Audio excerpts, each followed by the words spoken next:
You know what that does? It does nothing. Does it do anything if I push it? Yes. Okay. So on this screen I can mute, but I can't mute if I manually mute that. If I click it with the mouse and then press the hot button, it doesn't do anything. Someone asked if I had a microwave burrito. That's diabolical. No. I haven't been able to eat beans in like 15 years, so I can only have meat and cheese burritos. So we go to the good burrito place and we get good burritos. Then what did somebody say? How is Borderlands 4? Let me tell you something. It unlocked at 9 p.m. Pacific time. My buddy, who I've been playing Borderlands with since Borderlands 1, lives in southeast Pennsylvania, Schuylkill Township. So he was ready in the basement in front of the TV, as I guess Pennsylvania people do, with a cooler full of drinks at midnight. And we played Borderlands 4 on the PS5 for 3 full hours, midnight my time, 3 a.m. his time, and I kid you not when I say it felt like it was 20 minutes. Honestly, it felt like we just barely started. Borderlands has the ability to do this thing that I call time compression or time dilation, and back in the Borderlands 2 days, we would play me, my buddy from Schuylkill Township, his brother that lives in New Jersey, and a gentleman who is a chef that works at a restaurant called Cafe Pispala in Finland, named Tam. And all of us would set up and play Borderlands 2 together. And at one point, my buddy, the man from Pennsylvania, his brother said, "Hey, what time is it?" And I said, "It's about 3:30. And he goes, "3:30 your time?" Yes, it was 3:30 a.m. Pacific time. The gentleman in Finland was like, it's already the afternoon over there. He was like, "It's my day off, man. I can play all day." He was like, "I have to be to work in 45 minutes. And we played Borderlands 2 all night long. All night. Started at like 6 p.m. and quit just before 4 in the morning. That is what Borderlands can do to you. And I'm not a guy that plays video games for 10 hours straight. Like, I can't do it. I can play the golf game for like an hour and I start to get a headache. But not Borderlands. I don't know about Borderlands. Oh yeah, we're dropping a ton of frames. We've dropped 9%. It tends to do this right at the beginning though. So that and the wife's sucking up your bandwidth. Yeah, and the wife is in meetings all day. Her immediate supervisor, the person right above her, she's the director, I don't even know what it's called. It's below the chief. There's the chief, and then there's maybe it might be the VP. I don't know. There's a hierarchy. That person is out on leave, so my wife has had to take over all of the meetings for the VP as well. So she's been in meetings all day. The higher you get up the ladder, it just seems like more meetings. I stopped playing video games when I took up RC. That's the beauty, though. Like, I can't be out on the course 16 hours a day when it's 106 degrees and 50% humidity. I've played it for half an hour, died quite a lot. The two of us didn't do too badly. I went into Fight for Your Life twice. He went into Fight for Your Life 3 or 4 times. I am going to start a completely new character when I stream, probably Tuesday. I'm thinking I'll probably stream on Tuesday. I'll do some Borderlands 4 streaming on Tuesday, and I will let the 15 people that show up, I will let y'all pick what character we go with. They all look great, and I'm definitely going to play all of them. It is one of the only things that I go for platinum on trophies. Other games, I really don't care. But Borderlands, I've platinumed 1, 2, 3, Tiny Tina's Wonderlands. If I've played a Borderlands, I've gone all the way and gotten all the trophies. I have to gather. I got to catch them all. I got to get all the tiny little bits.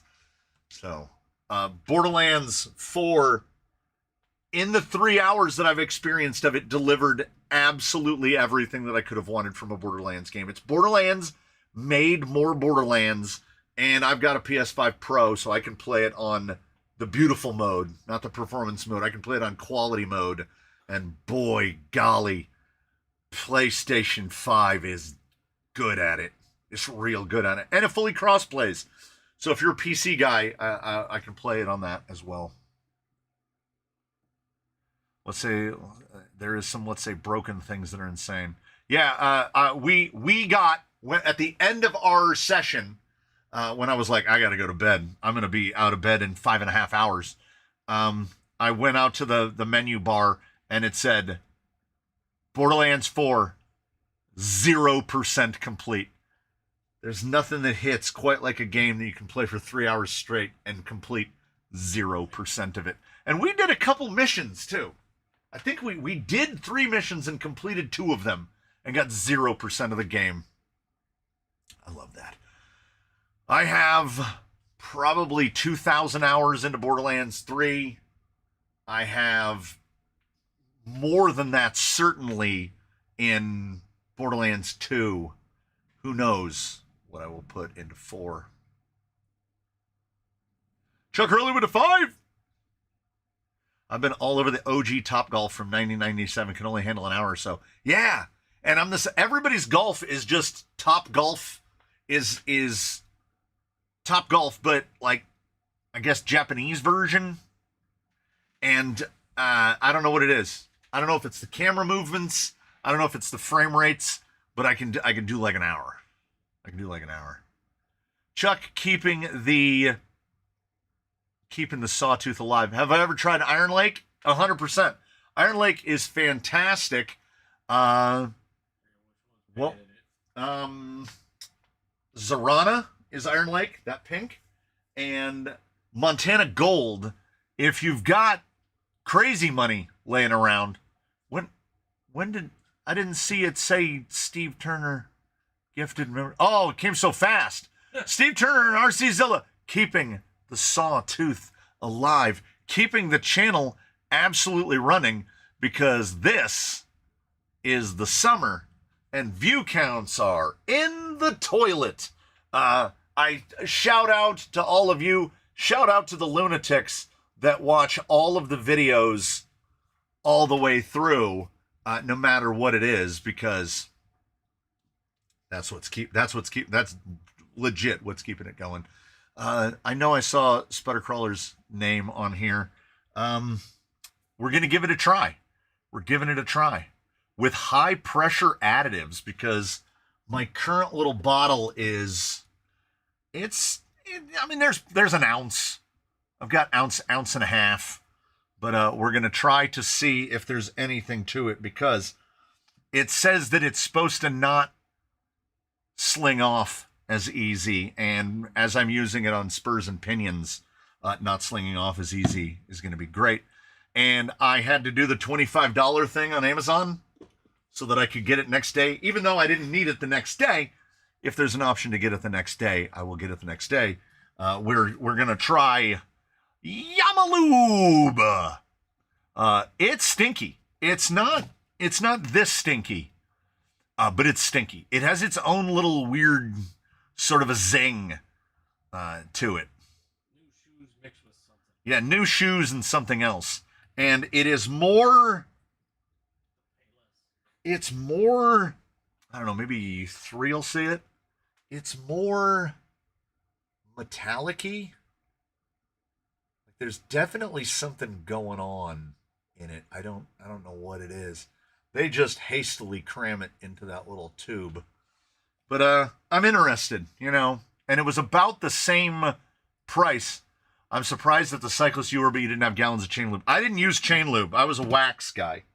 That's the reason that I have Squirt and Smooth. But those were like emergency applications, because I was a hot wax guy with the chain pots. The $5 crock pots from Salvation Army with my own homebrew wax blend with chains in them. And then you just rotate chains. When it's time to service your chain, you turn on the crock pot. And once it's hot, you remove the current chain from the bike. You lift. I had a little bent, like what you'd use to get fries out. I had a little bent one. Lift the hot chain out, set it down, let it cool a little bit. Not too much. You still want to burn yourself a little. Then you take the other chain off the bike, right into the chain, unplug the crock pot. That's how we did it. And then you just cycle chains. And then when one starts to stretch, you just cycle in new chains. It overall shortens the overall life of the chains. Like, you're not getting maximum miles out of a chain, but what you are getting is maximum miles out of your chain rings and cassettes. And any cyclist in there will be able to tell you a chain relative to the cost of a chain ring is basically free. So change those chains early and often, because when I had to change the chain ring at around the 20,000 mile mark, I had to change the main chain ring, the 50 tooth, changed down from a 52, the 50 tooth on my Cervelo, and the chain ring was like $90.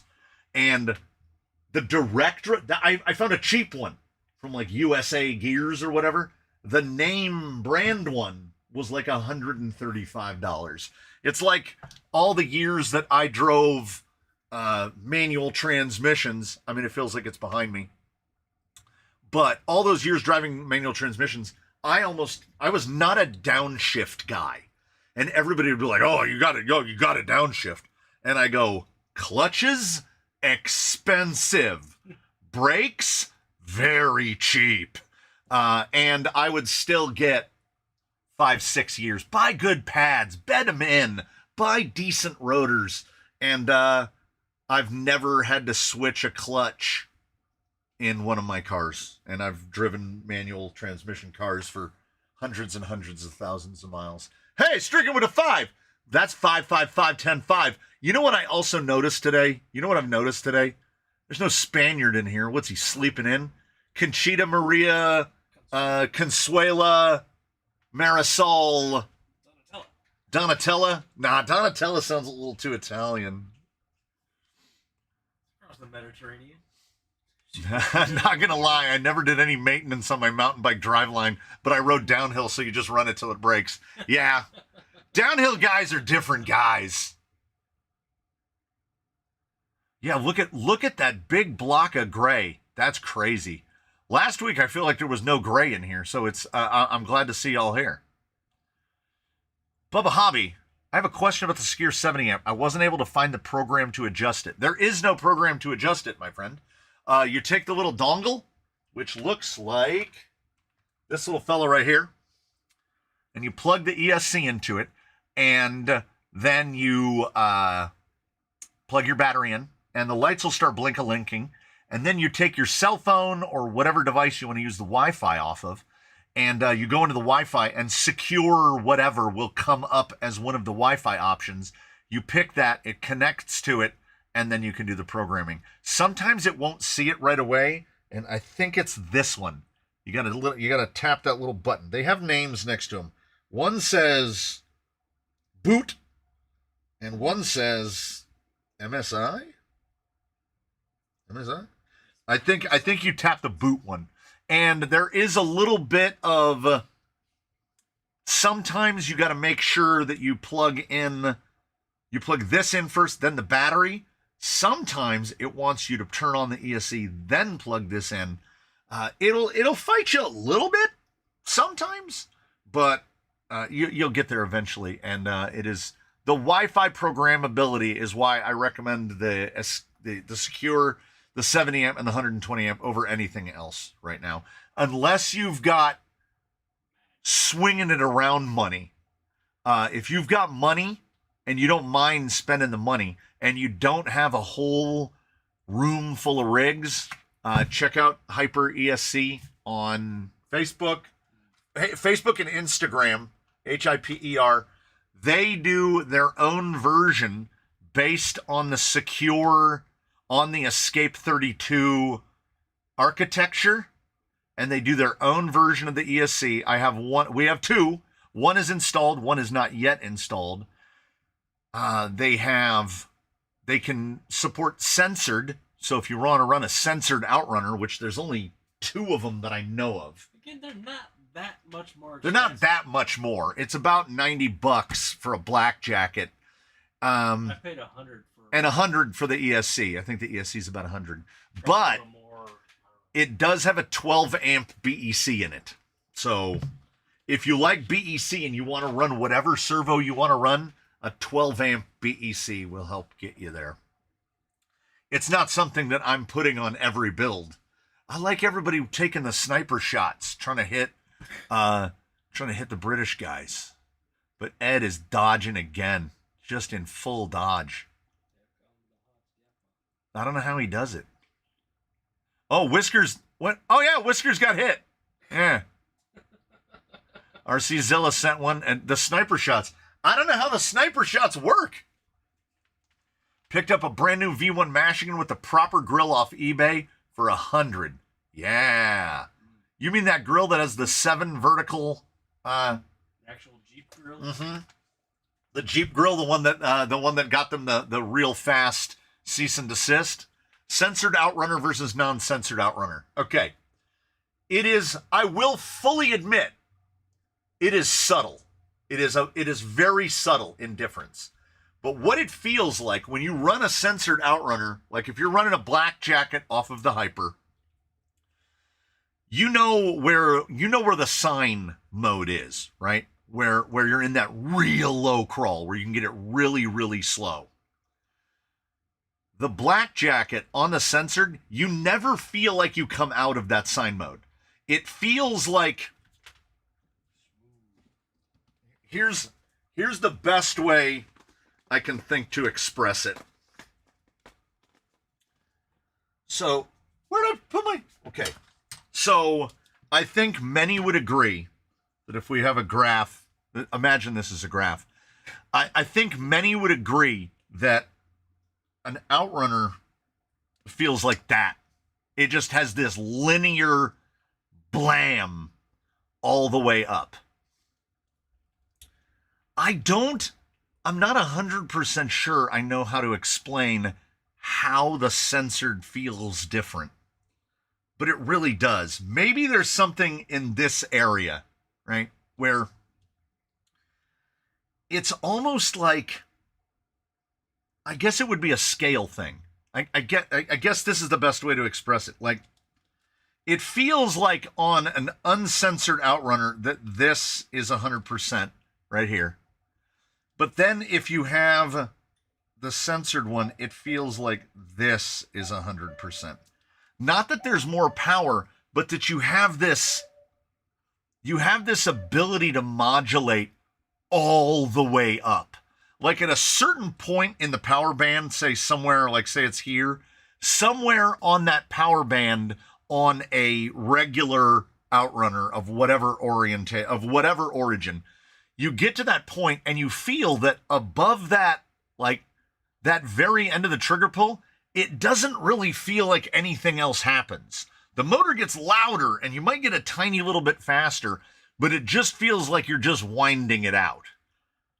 On the Hyper with the black jacket, it feels like you're in control all the way up. Like it feels like if you're at like 50% throttle and you give it a little more, you can feel that you gave it just a little bit more. I thought it was going to be most noticeable down here, but it's most noticeable up here. It's not something that I would put on everything because the ESC and the motor together are about $200 is what you're spending, which I guess is what people are spending on the Furatech 2-in-1. And sight unseen, never having tried it, if $200 is going towards one or the other, I'm taking the Hyper with the black jacket 10 times out of 10. Bigger BEC, more powerful ESC, torquier motors because the motor is bigger, a variety of KVs. For me, a 2-in-1 outrunner doesn't, like, I kind of go, okay. It's very much in the same vein as the Holmes 2-in-1, where it's an inside-out in-runner. It's an outrunner turned into an in-runner. So it's not short enough, but it's also, it's not going to give me the same torque. It's like, I don't want to say it, but it doesn't feel like it's taking the best aspects of an in-runner, which is drive it through a creek, and the best aspects of an outrunner, which is all that torque, all that power on demand. It doesn't feel like it's taking all of that and merging it together. It feels like it's taking a little bit of column A and a little bit of column B, and it's putting a thing together that isn't really in its own category of fitment. I can think of one or two vehicles where I'd be like, yeah, that could fit the Holmes 2-in-1, but it would also fit an outrunner, right? Like, it won't fit in a stubby kit from Vanquish. You still got to put it in the full one, and if you can put it in the full one, you might as well just put a Fusion in there. Like, 4S is necessary when it's necessary, but it's not, man, it's absolutely not mandatory. FureTech USA says $129 plus $29.99 shipping. Holy crap. Wow. Jeez. Are we naming Canyons KKV1 today or what? You should. You could. So what are your thoughts versus the Censored versus like the Hobby Wing? Like Fusion, FOC? What it comes to at the end of the day, at the beginning of the day, the middle, and at the end, if it's between an Outrunner and a Fusion, the Outrunner is selected only for reasons of fitment. See, only this guy right here. The guy, here's a little spoiler, because, you know, for the 91, here's a little spoiler. I don't know if you can tell if he's been out of the house. He's definitely been out of the house. There was no intention to put an Outrunner in this. But a Fusion was not going to fit because the VRD was never intended to have a Stealth X put in it.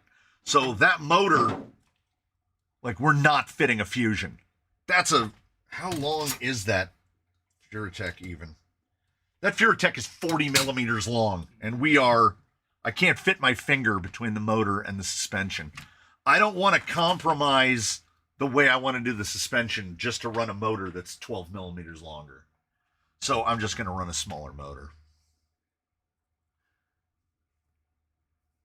I've got a Fusion 8 in Swamp Kitty who has an XF on TRX4 axles. 27 tooth pinion is a little much.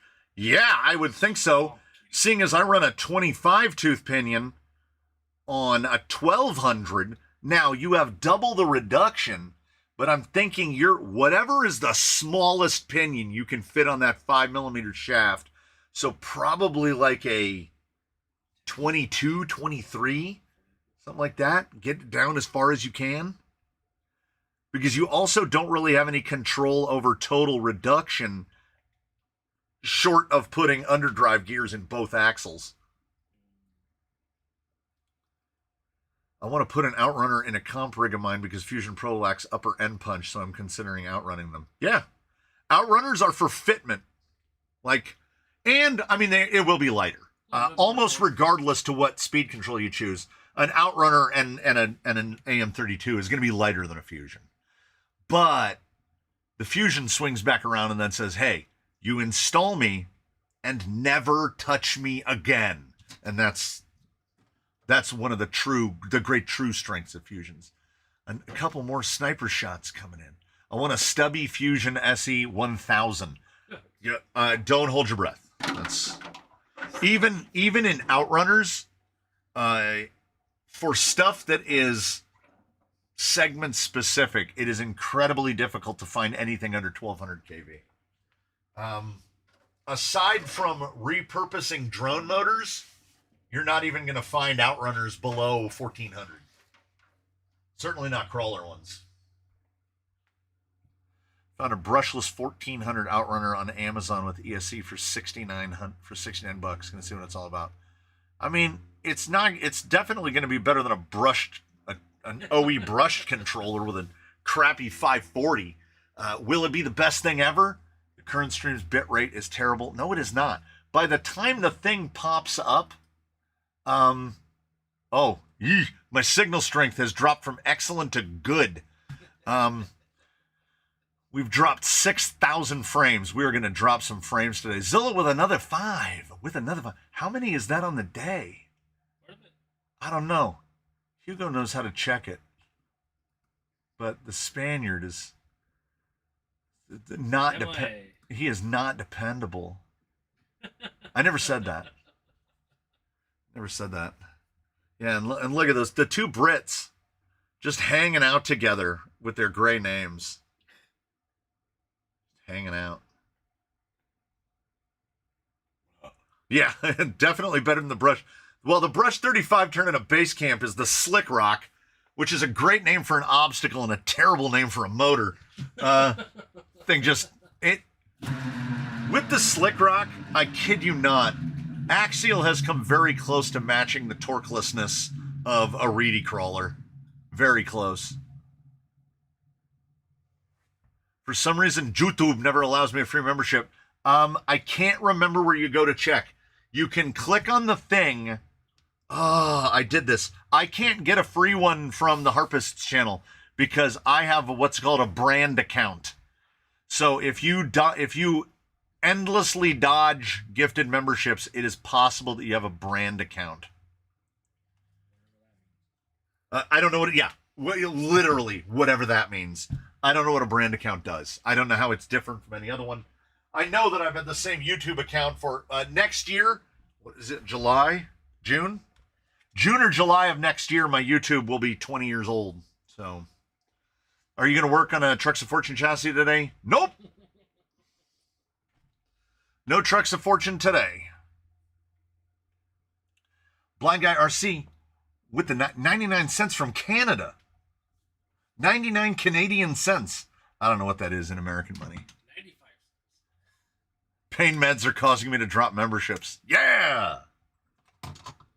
Holler out for pain meds. 99 cents Canadian, $2.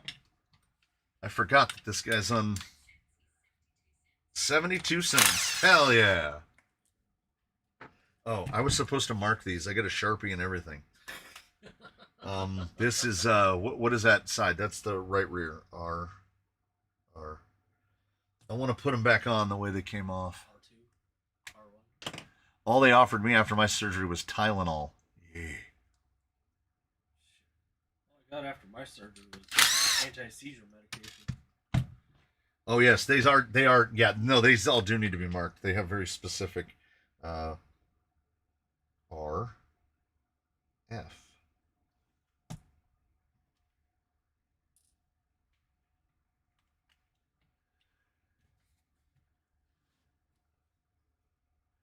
Branded or branded account means you're running your channel as a business with your brand. But mine was a brand account long before I was ever monetized. So I don't know how they make their, I don't know what that determination is based off You of. clicked a box back in the day. I clicked a box back in the day. I'm on the good stuff for 2 weeks because they removed bones and relocated tendons. That's a wild sentence. Yes. That is a wild sentence. Removed bones and relocated tendons. Sivar with the 1. Somewhere in there you can allow gifts. Yes, but you can't get a gifted membership. I know the account I'm on right now can't. And I'm not creating a second account in the hopes of getting a gifted membership. That's not how that works. Chuck with another 1. I forgot what tire this is. Left rear. Left rear. All right. Gumby is the primary guy.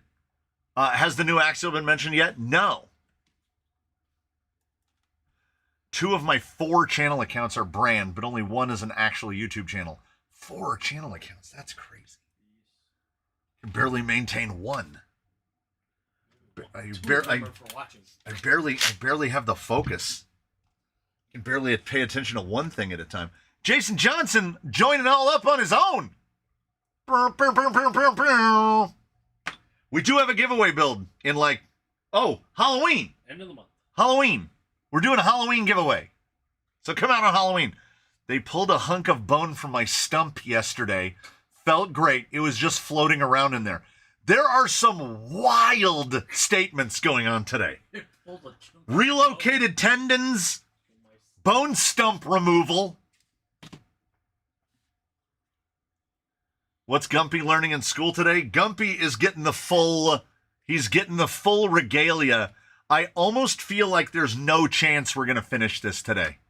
And prep was 2 hours. So it's going to get significantly worse before it gets better. I've been putting this off, and it might have been Blind Guy that suggested, why don't you do it in a live stream? Or it was the wife that said it. Okay, then the wife suggested it. He is my primary guy for Proline.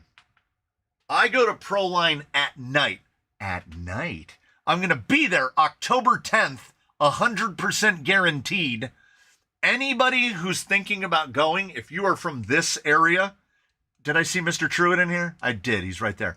Hey, do you want to go to Proline by the Fire? Order your ticket. Drive to my house. I'll drive the rest of the way.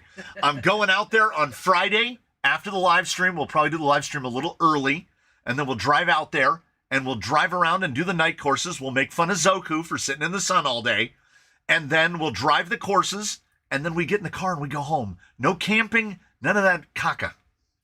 I did not enjoy the camping part.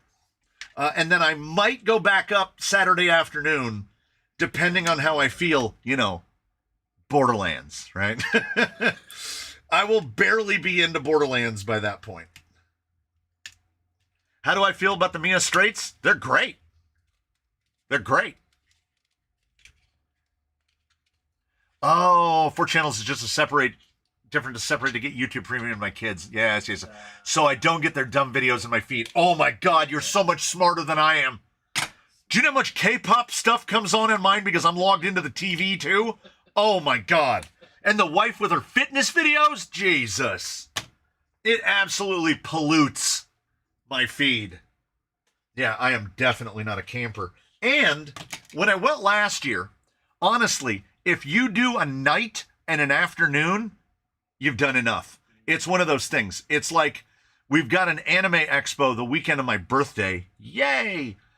They just expanded it out to 3 days. It's at Ontario Convention Center. You can see all of Ontario Convention Center in about 4 hours. It's great. I don't have to go back for multiple days. I already told them if they want to go back to multiple days, the event takes place Friday, Saturday, Sunday. Friday's the live stream. I believe Sunday is my birthday. Guys, I'm going Saturday. That's the only day you're getting me there. It's in Ontario. If you guys want to do more days, it's a 25-minute drive. You're free to go as many days as you'd like. But you got me for 1 day. I can meet you all there. I'll be at PBTF during the day. What day are you going to be there? I just saw the Mia straight steering angle, and I just might replace the front straight Vanquish axle on my Class 2.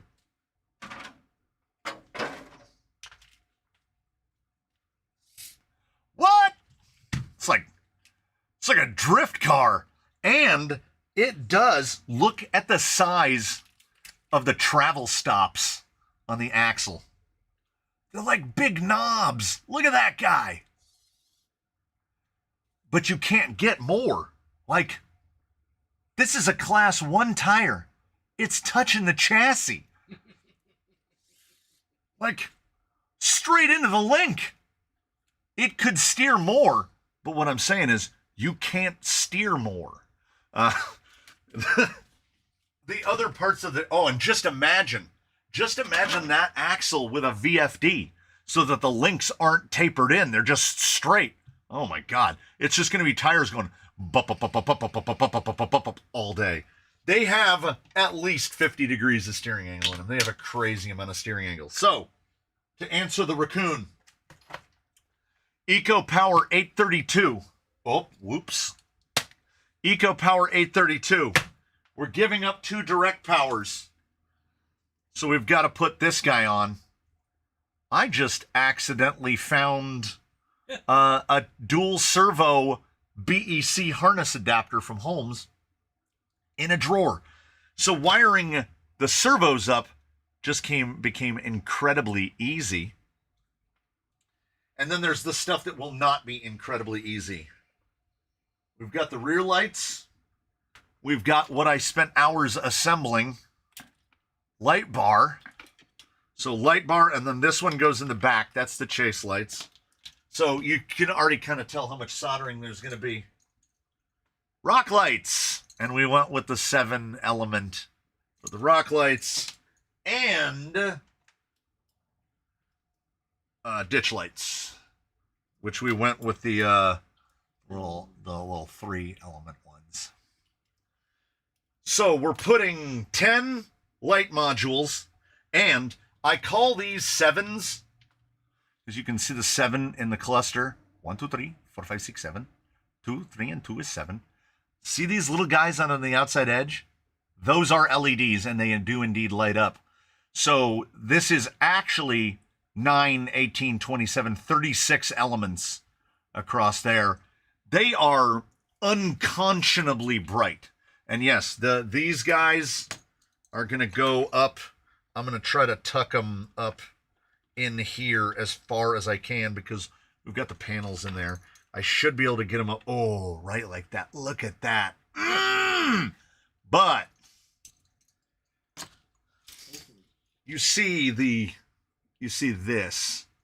I don't think the rock lights are far enough apart on the harness. How many channels am I putting the lights on? 1.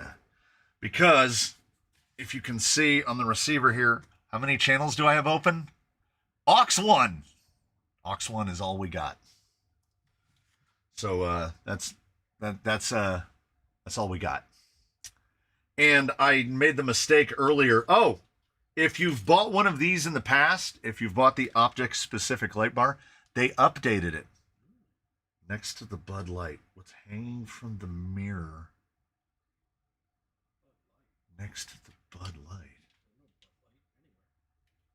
There's no mirror. Is he talking to somebody else? Is it something shiny on the bench? Are you going to have to go from battery size to keep all those lights going? Here's the thought. First thought is just plug it in. Okay, because of this, I can only fit a battery on this side.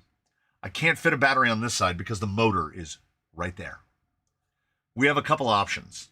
One of the options is down the middle of this guy, there's a hole in the middle so big that I think, like, there's a big hole in there with just nothing, which is where a VFD should be.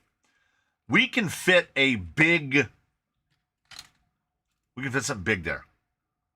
As it sits now, the biggest battery that will fit in the door is an 850. So, if we stick with an 850 in the door, because honestly, this is all screwed down, can't get through it. Getting a battery up into the middle is neither easy nor pleasant.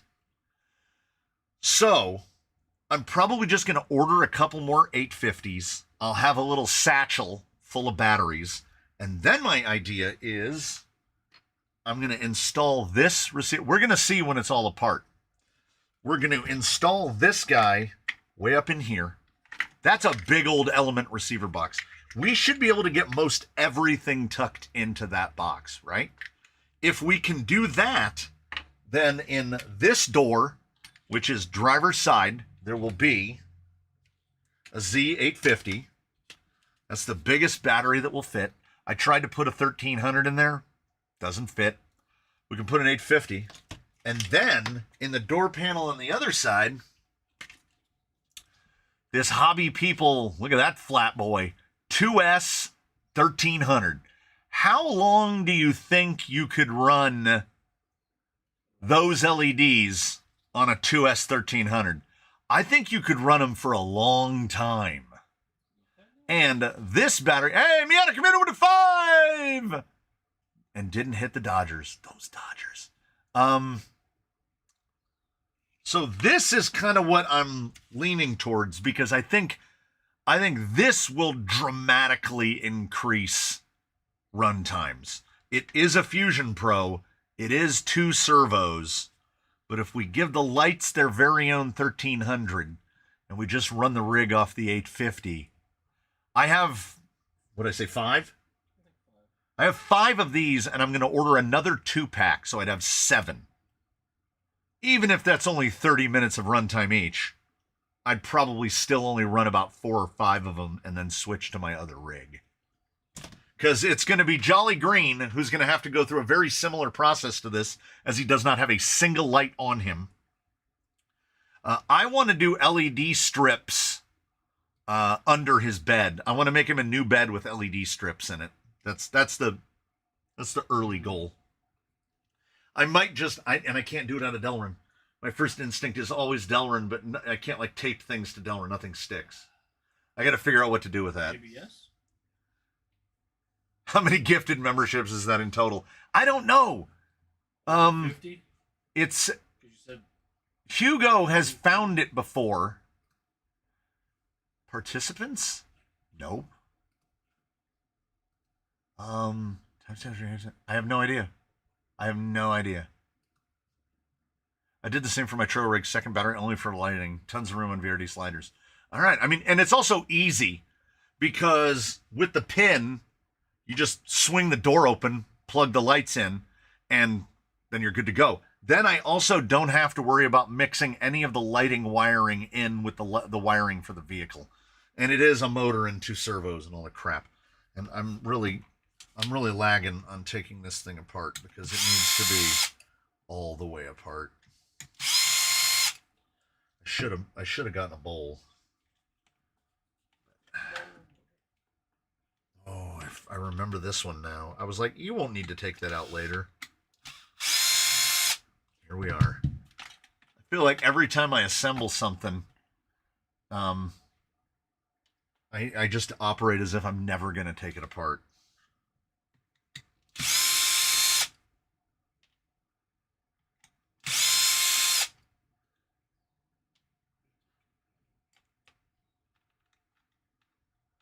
Come on. Come on. Come on.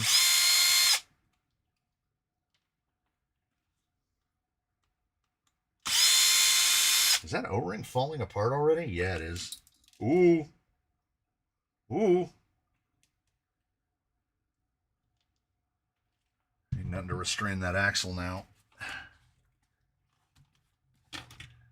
Oh. So, the plan was to see how, and I've already tried it, and I don't know if it's the age of the radio, because we are running it on the MT4 because it has the best 4-wheel steering solution on planet Earth. It has a centered detent, and it will go to full 4-wheel steer. So I wanted to use either this button or this button to be able to turn the lights on and off, use a switch. No setting can I do in the controller. I wanted to basically treat the LEDs the same way I'm treating the servos. I have another one of these harnesses. I wanted to use basically a BEC eliminator harness. Apparently you can't put a switch in. So basically I was going to try to power the lights off of not the receiver, but use the receiver to control the lights. And I couldn't find a way to do it. So then I was like, well, we can just plug it straight into the receiver, or we can run it off of the battery. I wanted to do both. I wanted to run it off of the battery as well as being able to run it off of a switch on the receiver. I'm still not ruling it out. I feel like maybe it's just the little one channel, these little switches. Maybe it's just this little switch.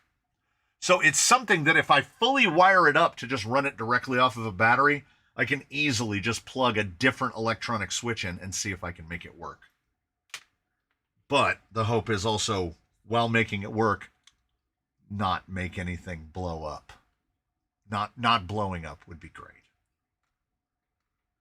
I mean, I went so far as to test it with just a random light bar because I don't want to kill any of the stuff I just put together. Would you just drop in my hand, please? No. Absolutely not. Run the signal from the receiver and the power from the battery. Right. But where does the switch go? Because I think the switch needs power from the receiver to be able to work. So how do we separate? How do we make the BEC get to the switch, but then the switch can't get to because the input, where'd it go? Who took it? it's got 3 wires in, but 2 wires out. And I think if we just run negative off of it, I don't think it's going to work. I mean, I'm going to try it. But the new Axial got discussed greatly on the Discord. You should join in if you're not. We discuss everything RC and a ton of nonsense. Yes, we do. It's mostly nonsense. I believe that the new Axial is more of a step in the correct direction than what we've been seeing as of recent. There's a lot of stuff about it that I'm not mad at. And there's a lot of stuff about it where I go, what? Oh, so what you're saying is the splitter needs to go between the switch and the receiver. So basically just the white off of this needs to go into the aux and the red and black needs to go to the battery, yes? Would you not run it like, how do you like an independent powered servo, or when you run a dual motor, you take the power plug out of plug? What? Okay, so we're trying to power 3 things effectively independently. The receiver needs a BEC to turn on. So we're just going to use the BEC in the Fusion. And then we need a BEC to run 2 of these servos, which hopefully this 10 amp is enough. Because using this, it means that this 10 amp BEC is powering nothing except the servos. So that's probably good.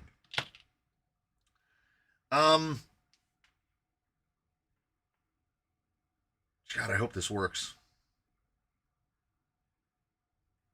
Because it just occurred, I just realized this will run 2 servos, but then how does the signal get to the speed control?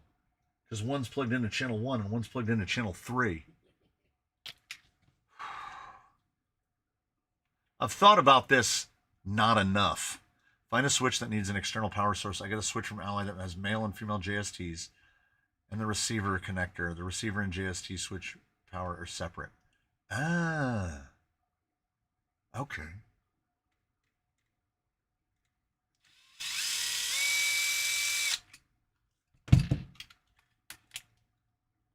I don't know how I got these tiny spacers in here. Tweezers, maybe. This guy hasn't been apart since I installed his body kit. I haven't lost any of the spacers yet, which is amazing. I think that's it.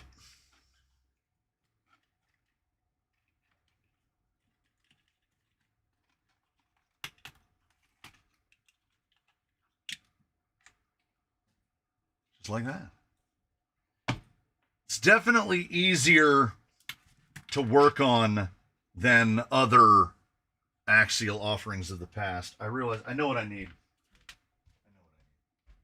Do I have it? Huh? Do I know what I need? Yeah, I got it. Boom! Yeah! Yeah! Everybody hit me with a yeah! I need something long enough to support, well, drive shaft already fell apart. There we go. Hey! Sometimes you can buy with a little help from a board. This is a win-win situation. The switch plugs directly into the receiver where it gets power and signal. This is why I don't do this kind of stuff. Yeah, I'm ordinarily not a 10 LED 2 servo kind of guy either.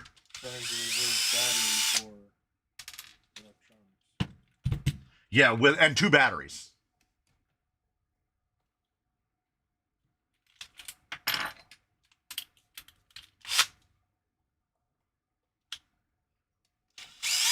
These lights are also criminally bright on, I think I can do it with this one. No. What did I do? I had the lights. I tested the lights. I made sure the lights worked.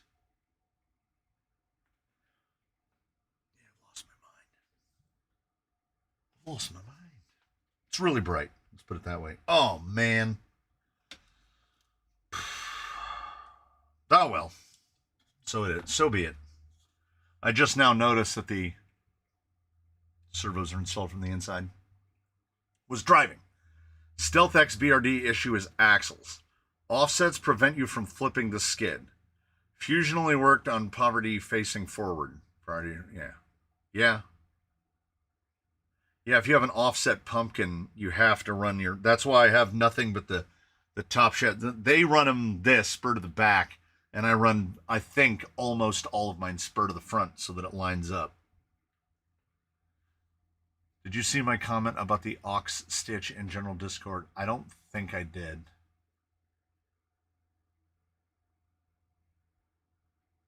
Pull the red wire out of the fusion plug. Use the BEC to run the receiver and the servos. That's what I'm going to have to do.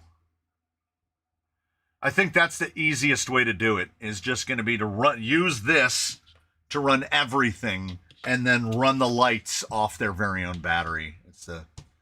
How many volts is the light battery? It's a 2S. 7.4. It's right in the middle. I went and looked up the lights, and it said 6 to 8.4. So we should be right in the middle of it. So probably going to have to end up making new drag links. Oh, maybe. Maybe not. We'll see. Buddy of mine bought a Noble NB4. The trigger on that thing feels awful. It's like mush. That has adjustable tension. So if you feel like it's too soft, you can indeed turn it up. I got to remember to set all endpoints, reset endpoints. Yeah, my brain is not... We're going to break something. My brain is not going to keep track of all this. It's too much.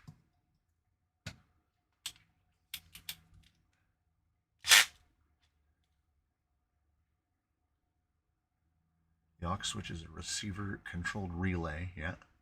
Power in and out and a plugged receiver. Yeah. I tried everything I could do. I plugged it in. I took that little switch. Where'd he go? I took this little switch...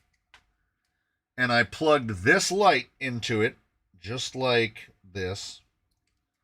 And I plugged it into that aux channel, and I tried every setting I could think of to get one of the buttons on this to control it, and it wouldn't do it. The little button works. I mean, you can turn them on, off, slow pulse, and seizure mode. And I mean, I don't really need it. I just like the luxury of being able to turn the lights on and off. If I can't turn the lights on and off, it is not a deal breaker. But these are out of phase now. No, they're not. Hey. Go figure. Ooh. I heard that.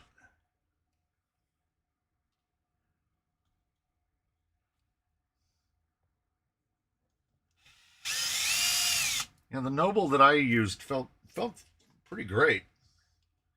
I just, as I point out to people, I'm not typically in the market for $300 radios because we have $50 radios that do the job. What are those brass weights? Amazon? Yeah, just Amazon.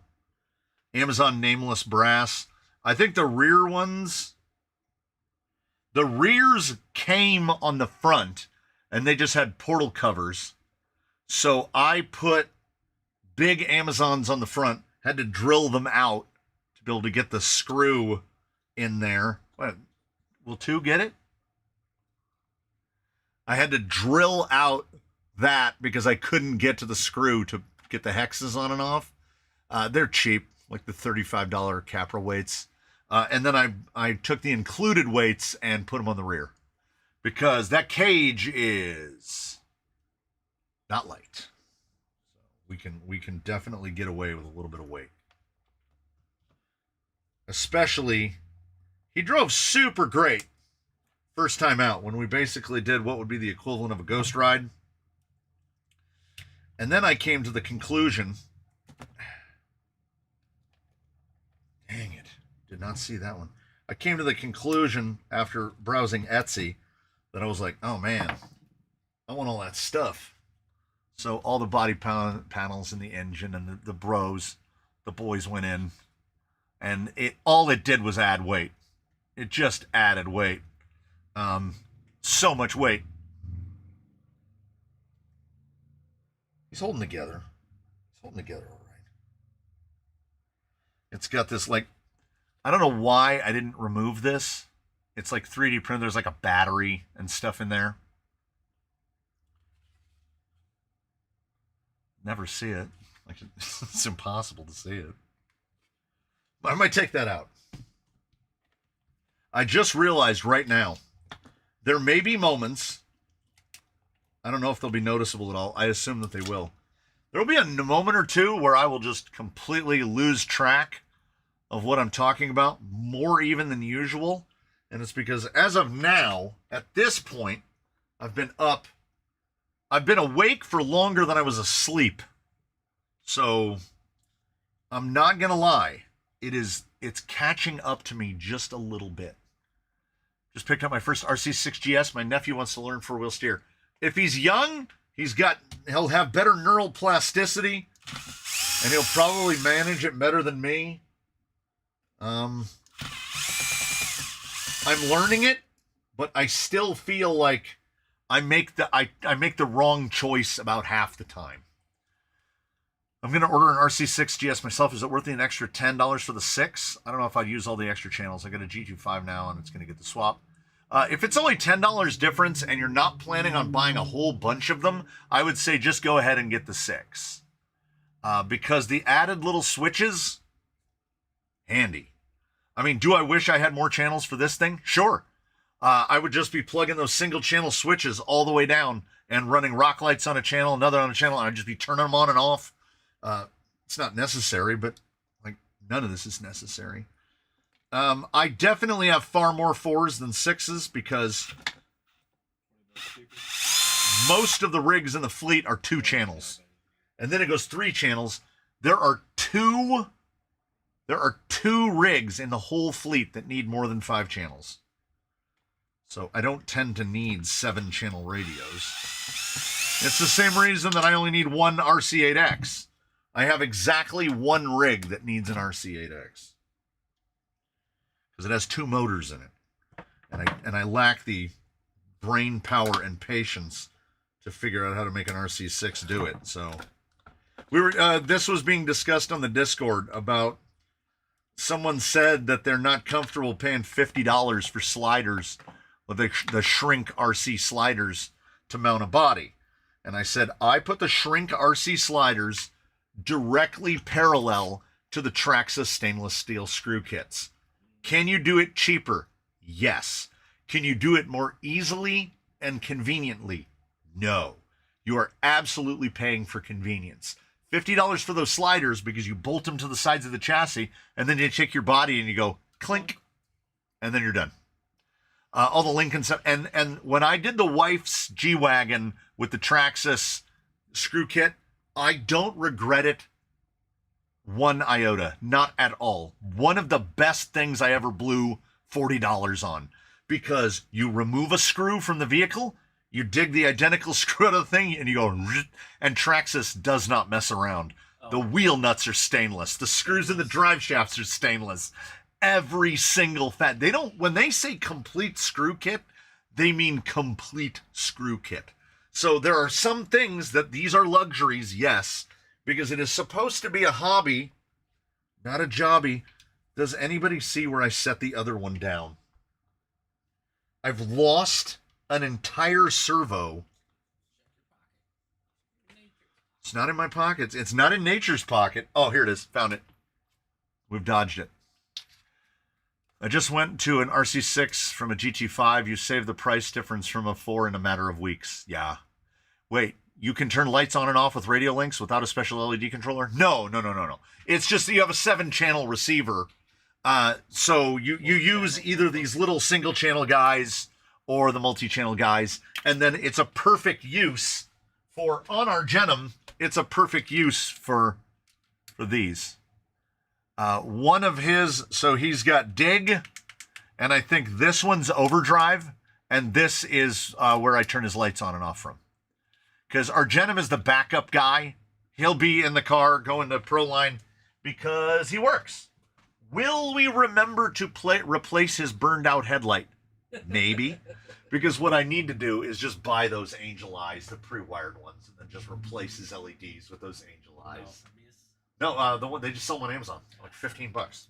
So this is a win-win situation because what servo is the next build that moves across the bench going to get? It's going to be I'm pretty sure it's going to be an AGFRC SA75. Because there's two of them right there. Two spares. You know what else I just realized?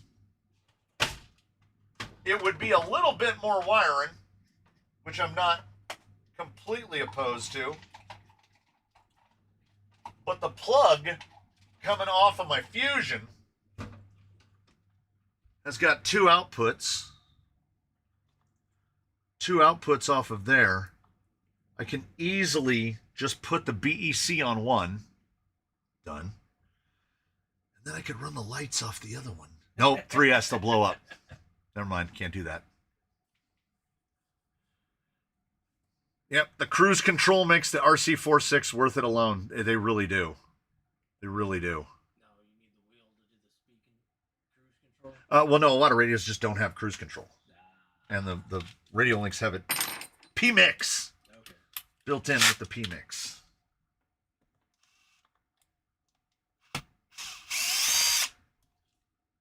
I have not checked to make sure that these BTA brackets are the correct BTA brackets. We're just going to do it. Oh, my coffee drink. I can't wait. Now, how much more runtime would you get out of 1,000 versus an 850? They're basically linear, about 15% more. So if you're getting 30 minutes out of the 850, you'd get 33, 34 minutes out of it. You get a couple more minutes. That's why we tend to be looking at like I'd love to run 1300s in here, but it is like you can see it ain't gonna fit. That Fox belly takes up the whole joint, and I trimmed, like, you want to talk about levels of commitment? I trimmed the whole bottom of the mount from the motor off just to be able to get an 850 in there. This was a commitment. We passed the Rubicon real early on.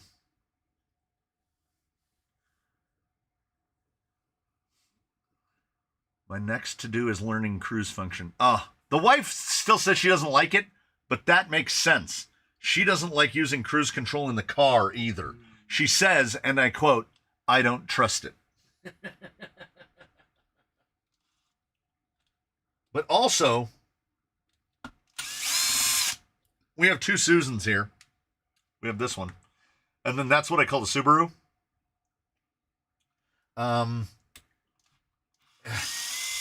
Susan, any Subaru owners out there will be able to tell you,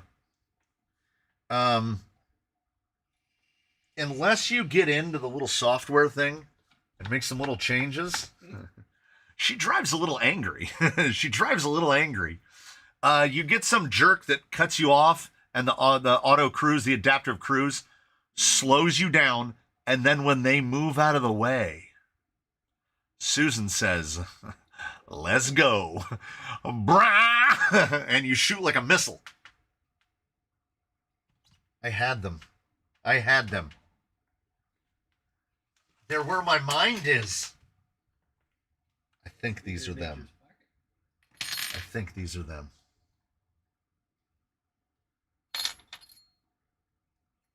Jace.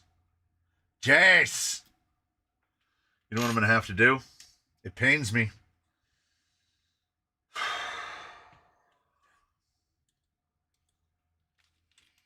So I'm doing the servos first. Oh, I almost missed a question. Any news on the 6x chassis? I just messaged Zoku like day before yesterday, and I was like, "What's up?" And he was like, "I'm gonna ship it to you because my schedule's too full." And I was like, "Are you gonna make me wait till Proline by the fire?" He was like, "No, I'll mail it." And he's in San Diego's, so it shouldn't take too long. I forgot. I'll be honest, I forgot.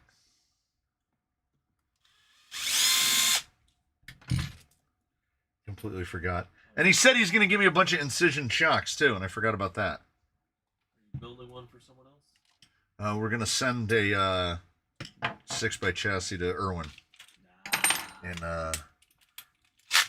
jolly old Belgium.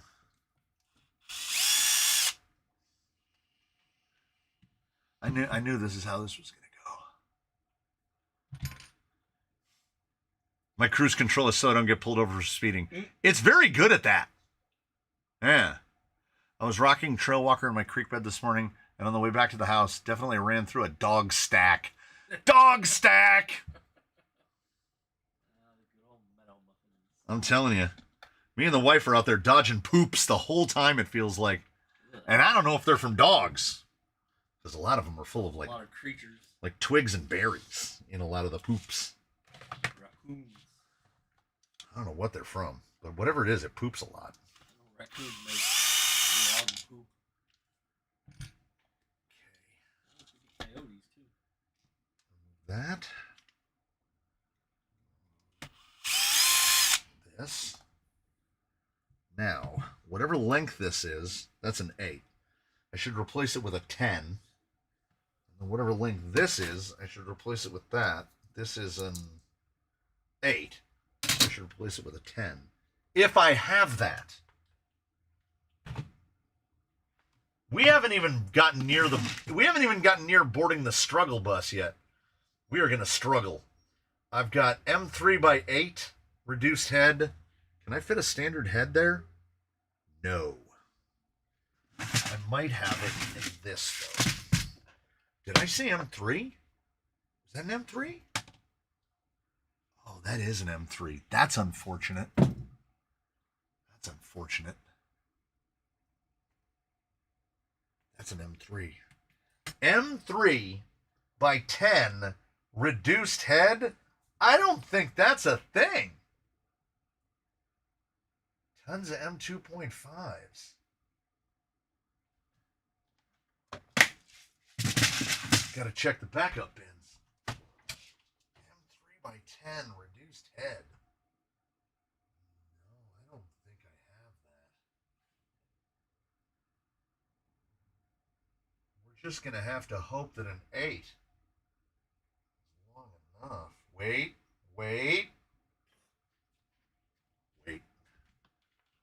Wait right there. Don't move. Don't move. I can't see chat.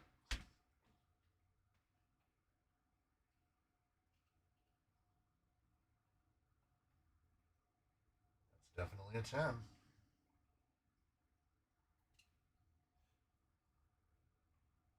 I have a huge bin that is labeled as unsorted, and that is exactly what it is.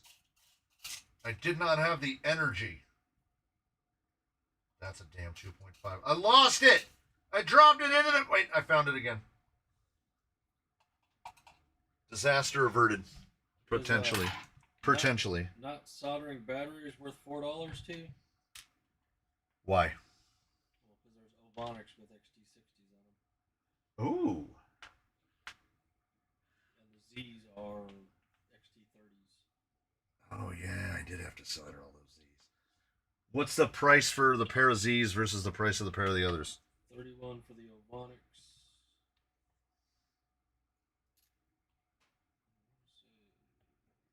You know what I just realized? I don't need a reduced head for this. I'm getting angry at myself already. 27 for the Z's. I'll keep forgetting to $4. look at chat. $4 not to solder. Take a regular screw to the belt sander. Yeah, you can. But I just remembered it has to go through this bracket. So unless something terrible happens, this screw head should clear the pumpkin. Let's see.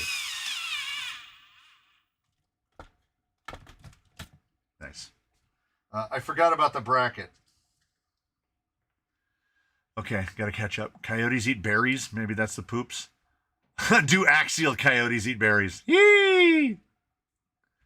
It's hard to ride the struggle bus when it's running you over. That's true. Same basic electronics in the coyote. I'm not very impressed. Why would they change them? Why would they change them? I've been under a rock. I didn't know Axel had released something. Yeah. Here's the, okay. As Kid Crawlers just said, not impressed with the new axial coyote. Coyote. Here's why I'm not impressed with the axial coyote. I would still like to see one. I want to see one in person. I don't like to judge things basically without giving them the full shake, right? I want to give it the whole rundown. Here's my beef with the coyote. It's not a new vehicle. It's an incremental. It's like, Ford will do the like 2025 and a half vehicles.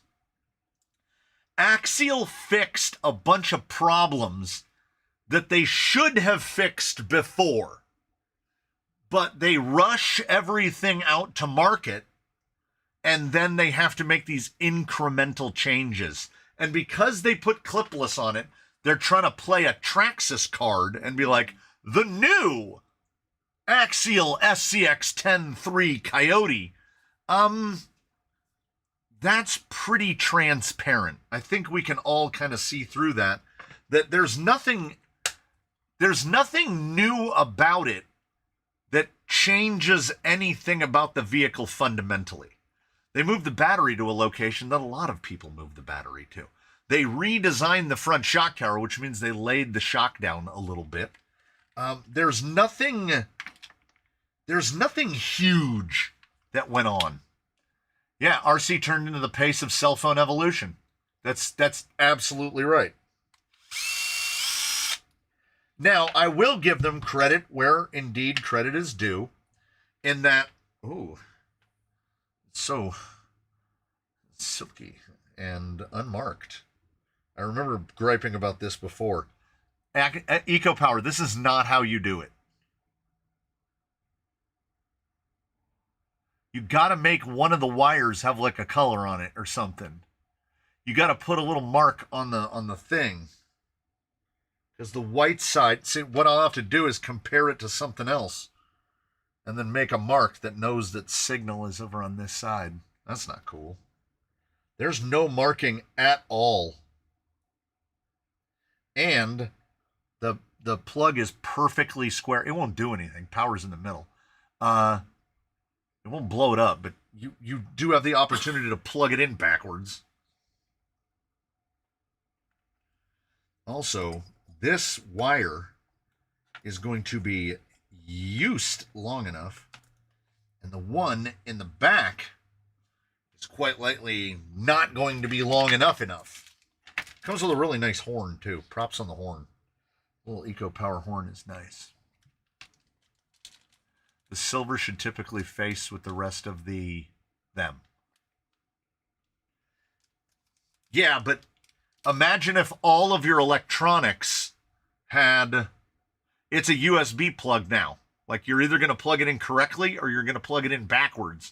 Yes, there is always the good thing that it's not old Airtronics where the power was not in the middle. So you could indeed plug it in backwards. Those are those moments where you ask yourself, how did somebody get away with this? Also,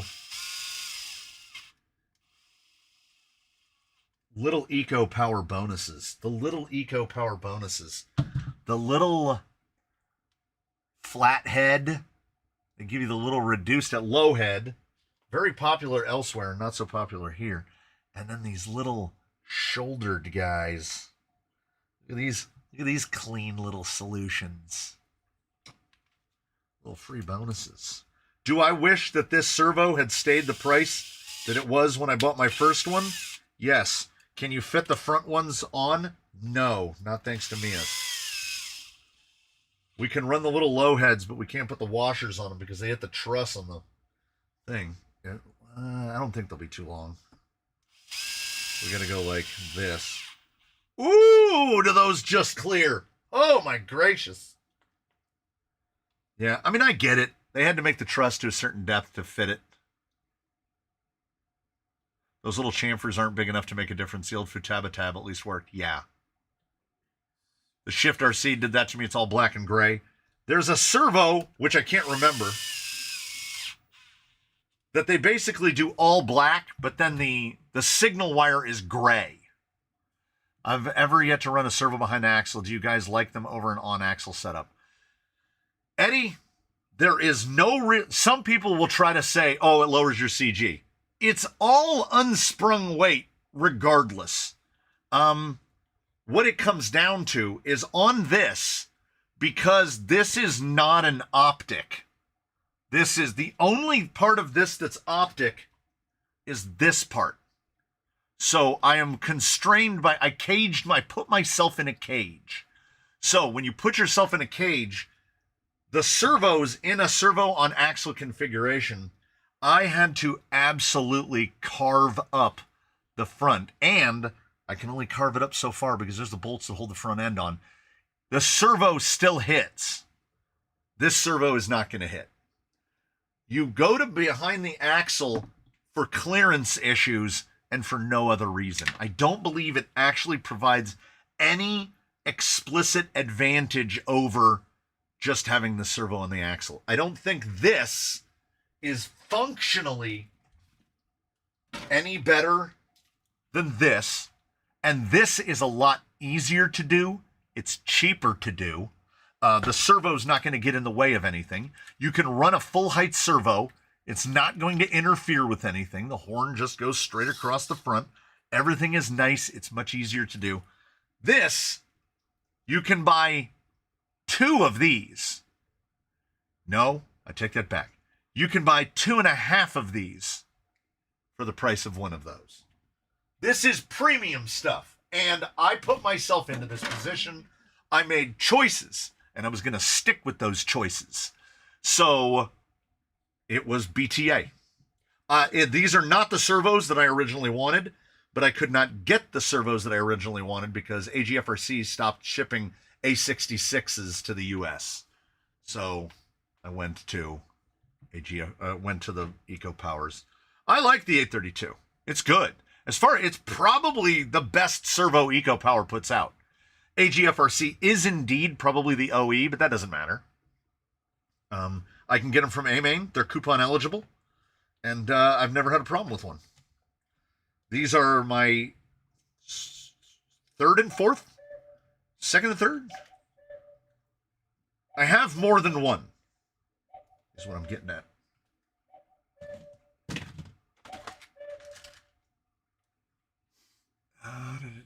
Had the same look with USBs. I'm not married to a brand, but I'm married to certain parts by brands. Yeah, I got that. I bought 4 Stealth X's during Tower Sale. I bought 3. Do you have any opinion on the Injora servos? I was thinking for getting the low profile 22. I wouldn't go below 35 kg for behind the axle. 35 kg is about where to stop. The Injora was a little slower than the Red Case. Well, he's talking about the Injora 22. It's a completely different one. Oh, I just realized Eddie White said don't go below 35. Yeah. How many 850s do you need? 2. Why, do they have like a 10-pack?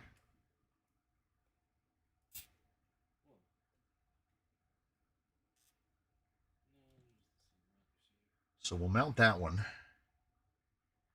And then we'll reattach the links. You know what I should have done? I should have reattached the links before I put that zip tie in. Too late! I do as well love a good Flash Hobby servo. Flash Hobby! I'm directing my voice to the sky. Flash Hobby! Give us a low-profile servo! Flash Hobby needs to give us a low-profile servo. Like for real, for real. In terms of what you get for your money, Flash Hobby across the board, second only to The tried and true Amazon Blue case. Do you have an opinion on the Yippin 70 kg now that you have one in the fleet? It's absolutely fine. It would, if that servo is creating 70 kilograms of torque, it's not. It's not. I would put it, it definitely feels like it's around 45. That's perfectly acceptable. 45 kg, 600 plus ounces is perfectly fine. 45 kg will get the job done 9 times out of 10. I don't know why they keep claiming bigger and bigger and bigger numbers. This is car amplifiers of the 1980s and 90s. Come on down and get your evergreen 3,000 watt amp. And you go down there and the amp is this big.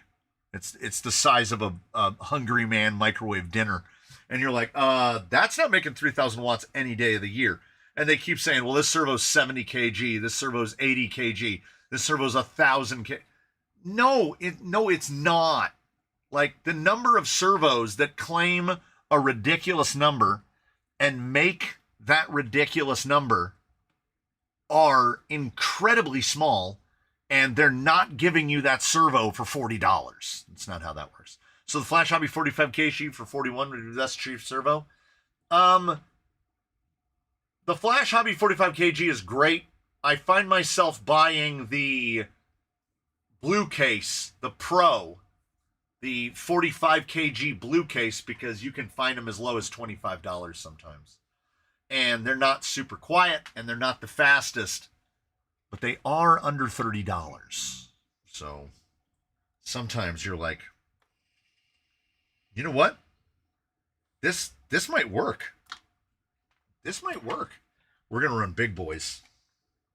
Out of curiosity, do we need any other batteries? Look at that. Look at that. It's the same exact length. I mean, I'll have to put a little twist on it. That's going to run. That's going to run. I will turn it like I will turn it like just like that. Oh man. All right. All right, I'm feeling hotter on it in the moment. Or flashlights on Amazon. Miata Commuter. There's a fantastic video where a guy attacks that exact thing, and he bought these flashlights that are claiming like 1 million lumens, and like some of them were unbelievably, like one was off. What did he say? They'd overstated the output power by 8,000%. Like, it was reasonably bright, and it was a usable flashlight, but you can't claim 1 million lumens. Yeah. Oh, I just got my first 60 kg Flash Hobby. They are great. I'm going to buy my ticket to Proline, but Eventbrite is a pain in the neck to navigate. I searched Proline by the ticket, by the Fires tickets, and I think I paid through Shop Pay. So I just went like click, click, and there it was. And also, Eventbrite handles a lot of the anime stuff, so I've had to wade through the quagmire of Eventbrite before. I got a Power Hobby 745 LP. It's not cheap new, but it's real strong and real fast. Yeah, I mean, if your servo costs $189 now, it better be strong and fast. Servos now come in themes like snake pattern, pink, bronze. Let's focus on the case and not actually meeting the numbers published. Oh my God, you just summed it up. Hey, but if it's pretty, it doesn't matter the numbers. 100%. I ran across the J Concepts Ruptures 1.9419. They make Class 1 Ruptures? I don't think they make Class 1 Ruptures. If you mean megalithics, regardless of what J Concepts tire, if it's 4 for $35, that's a good price. Yes. Rhino has a new low profile out. I hate the extra money for fancy cases. Just give me the power and reliability. Wouldn't that be nice? That's kind of how Flash Hobby operates. They don't even bother to give you stickers. AGRFC doesn't charge more for the... That's true. I would never put the force of 60 kg on the knuckles of my rigs. Endpoints. As that kg, every kg that number steps up, the more critical endpoint setting becomes. Because you will just tear stuff off. I replaced the old style mini servos on the Patrol with micro servos. No more random jittery business. Yeah. I'm not sad minis are gone. You can still find minis every now and again, but not many of them. I have a pair of low-profile AliExpress rated at 40 that I decided not to run. Would be interested in testing one if I send it to you. I'm curious how good they really are. Yeah, I'll test one. Absolutely. I'll test anything that shows up. Who's going to the Gauntlet next weekend? I don't know what it is, so I'm definitely not. Most annoying people on the train are on the trail are Sidewinder 4 revolver guys. And he's going this fast. Same speed you are. No, he's creeping. Nah. He's creeping and it's screaming. There was a guy at Proline by the Fire last year that I do not exaggerate when I could say you could hear his rig from 300 feet away. Literally, Stricken just got his Mia Straights. 1 million lemons. At least 1 million lemons.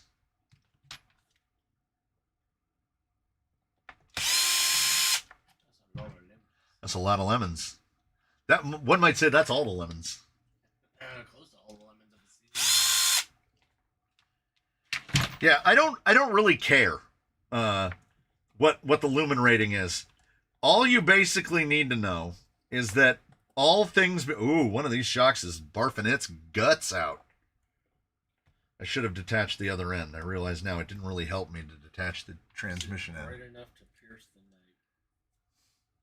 Yeah, I actually had to turn up the endpoints on my one rig with the offset cappers on the Flash Hobby 50. That is going to depend entirely on which Flash Hobby 50 you bought. Because they make a 180, a 270, and a 360. And while the radio does determine the actual available throw, it can make a difference. I have Flash Hobby servos that are set to 120% in both directions. And I have Flash Hobby servos that are set to 45% in both directions. As a matter of fact, there is a Flash Hobby 60 in the Ranger there. Check out Home Slice's endpoints. 8468. That's called you can't get the horn perfectly centered, so you use a turnbuckle and you just center it out so you don't have to use sub trim. 8468, which means each tooth on a spline, a 25 tooth spline. So you've got 360 degrees divided by 25. That means each spline is 14.4 degrees. So that means his horn is almost exactly one spline off. And yeah, I know there's programmability and you can do this or that. Or you can buy clearance associated turnbuckles for $3 and just turnbuckle that business out of there, because that's how we had to do it on GoFasts since time immemorial. Yep. Sub trim in a radio? What is that? Turn it out. Straight. How would you do a link riser on the Mios four-wheel steel axle rear? You wouldn't. You wouldn't. Yeah, you wouldn't. Okay, if you're asking how would I do it? How I would do it is I would take, oh no, you don't. You don't. I just realized this tab is removable. This one is part of the third member. No, that's part of the job. That's the deal. That's not going anywhere. Yeah. If you need it adjustable, it's going to be a different axle. I cheated a little bit. I don't know how well you can see it. See how it's an offset end? So it raises the link a little bit. I would like to say that the spacing on them is pretty close to spot on for an LP, for 5 1/4. And I run mine fairly bagged down. They're not super bagged, but they're on Slonskis, so they bag out. They bag out a decent bit. So I had to do this. I had to put that. I wasn't doing that to link rise. I was doing it because the lower kept hitting the upper, especially in articulation. So I don't think you need most rigs. I'm going to make a blanket statement that is inaccurate to a degree. Most rigs don't need more separation at the axle. Unless you're running a month. Unless you're running a big tire, like a big one. If you're running if you're running geologic infections, there's a chance you need more separation at the axle.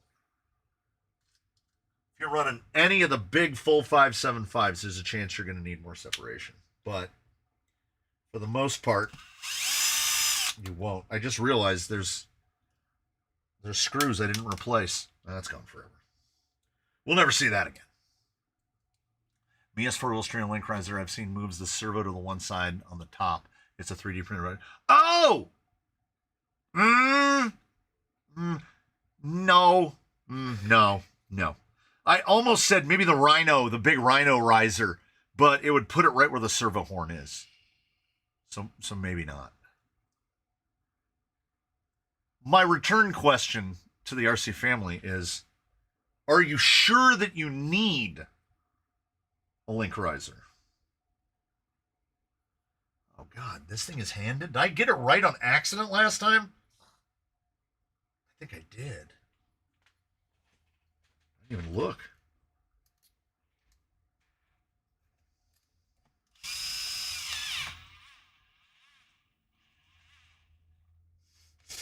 I should be doing that by hand. I didn't have a really good feel for how tight that was going. I don't see a lot of talk about the new Axials. They snuck it in, is why. Like, ordinarily, when Axial's going to do a product announce, Axial pops their video, right? 2 months before release. Axial pops their product release video. Did I install the front end wrong? No. I think I got that upside down. I thought it looked a little weird. They didn't have, like, Axial's video should have come out, and then that afternoon we get the flood. We get RC Driver Online and RC this guy and RC that guy and that guy RC all raving about the new Axial Coyote. And it didn't happen.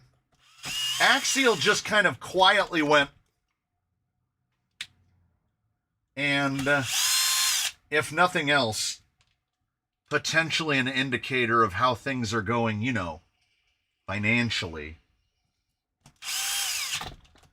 Because they did have to cancel a crap load of events. And it looks like they had to pull a lot of influencer cards as well.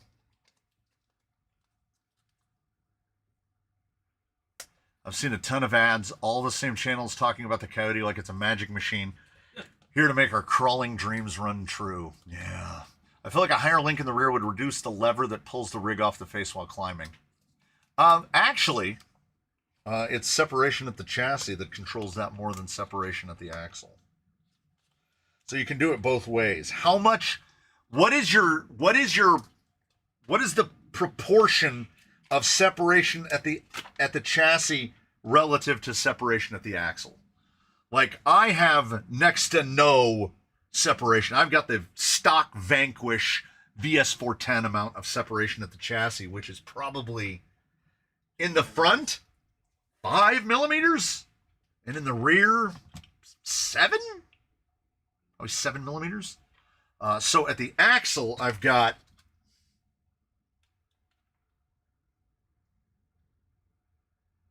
22, 23, 24. I wonder if a YouTuber said they didn't get the rig to do vids. The drama. The drama. Oh, the drama. I don't know. Axial's sure not reaching out to me. I wasn't sitting by the phone, you know? Why would they? You give your opinion. But, Toe the party line. But, you know how it goes. Of recent, I need an address to ship you these shocks. It's in the channel description, but if I say it aloud, hopefully the AI won't comb me. crawlercanyon@gmail.com. Shoot me an email. I will respond in kind, and we can do the thing. Capragio. Oh, you have Capragio? Oh, okay. You might have a little bit of Roll Center fun going on. You're getting to experience low Roll Center at the same time. So you're getting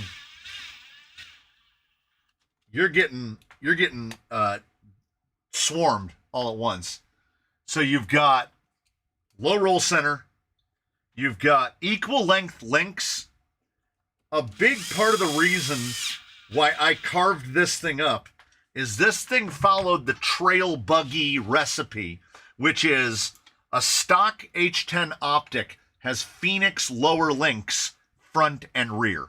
So it's equal length links with the skids dead smack center in the middle. I did everything in my power and I moved it about 12 millimeters. That 12 millimeters is enormous in terms of an optic. And so if you can do the same thing with your Capra, if you've got like say 100 millimeter links in the front, put 95s in the front and 105s in the back, it will dramatically alter the way that vehicle handles. Dramatically. It is a small change that will come back huge, because skid dead in the middle is not conducive to hardcore rock crawling. It doesn't like it. It doesn't like it. First few reviews are usually bigging the new thing up and ignoring any issues. Give it a couple of weeks and the mods and fixes videos start to appear. Yes, sir. How much longer till we see a new element other than the RC10 Jeep that may or may not have been an old axial body and bunker? Possibly never. I don't know. I hope for something. I would like to see Axial and Element continue. I would like to see them improve. But Axial and Element are on very similar paths. It's just that one has the backing of the 800-pound gorilla, and the other has the backing of a company that makes what they call one-way drones.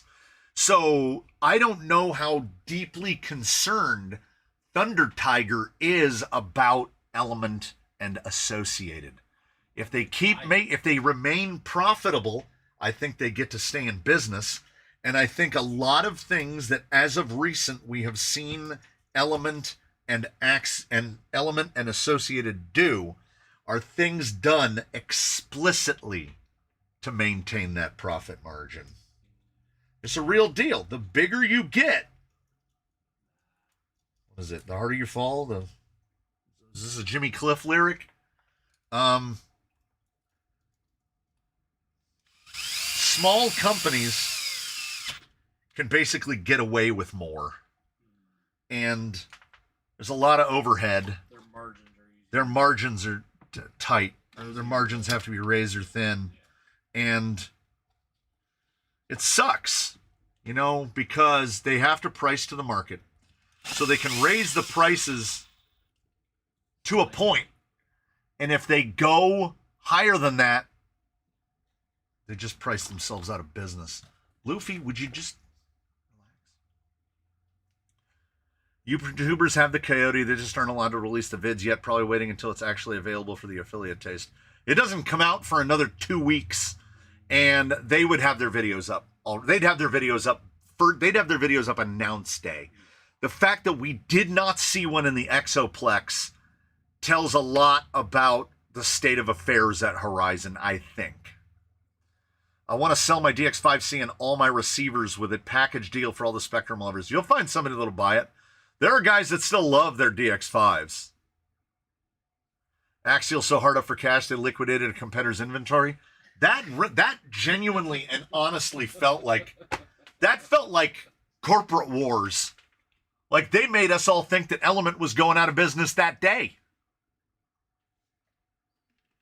Who do you think makes the best skid for a Capra if you do shorter links on front and longer on back. Vader or... I like the... I don't know who makes it. I genuinely don't know who makes it. I like the one that puts a little bit of link separation. They don't just touch the links together. And I can't remember who it is. You can... Any of the flat skids are all going to be the same. But if you want to shorten the links, a little bit of link separation will really, really help. And I wish I could tell you the name of who makes it, but my brain doesn't have it stored in the database. Don't hold your breath. There isn't anyone there anymore. Associated in so much trouble. I'm debating on not buying a B84 because I don't know if they'll be around in a year. It doesn't look great. We need Associated versus Losi again. Yeah, the good old days. I'm waiting to see what Traxxas has for us now that the TRX4 Sport is basically discoed. Yeah. I want to see a straight axle Traxxas. Everybody lose their minds. It's the thing that would make everybody lose their minds. A straight axle Traxxas. People would lose their minds. Even if they go full-blown Toyota. Like, everything is the same, but we get a gearbox that's geared down for straight axles, same bodies, same everything, which is the way Traxxas would do it. I would still be there for it. Having all the engineers and designers all left Element. That's what I've heard. I get the re-re's. I'd like to own one, but I'm not going to pay that much for an Ancient Tech kit. It's kept to... They're trying the Tamiya route. As Sputter Crow said, the Tamiya route. Tamiya is doing re-re's. When rigs like the Hot Shot and the Super Avante and stuff came out, they didn't cost $400. They cost $400 now. It's like you're paying $400 for a rig that came out in 1987. It's insane. That's absolutely insane. Inflation. Even with inflation. No, but like it's still the technology of 1987. So you can't factor in inflation. But in 1987, you paid what? 150? Yeah. But you paid 150 for the technology of 1987. You shouldn't be paying $400 in 2025 for 40-year-old technology. For stuff there should be advancement. Outdated. That'd be like somebody all of a sudden getting retro and saying, oh man, I have an iPhone 1. $1,000. It won't even work. Those things are on 3G, which doesn't exist anymore. Yeah. By the way, how does technology like that not exist anymore? Like, how do you just make, oh, we had it, but now we don't? They replaced the towers. Yeah, but like, did it need a special, did their antennas have to be triangular and the other ones are square?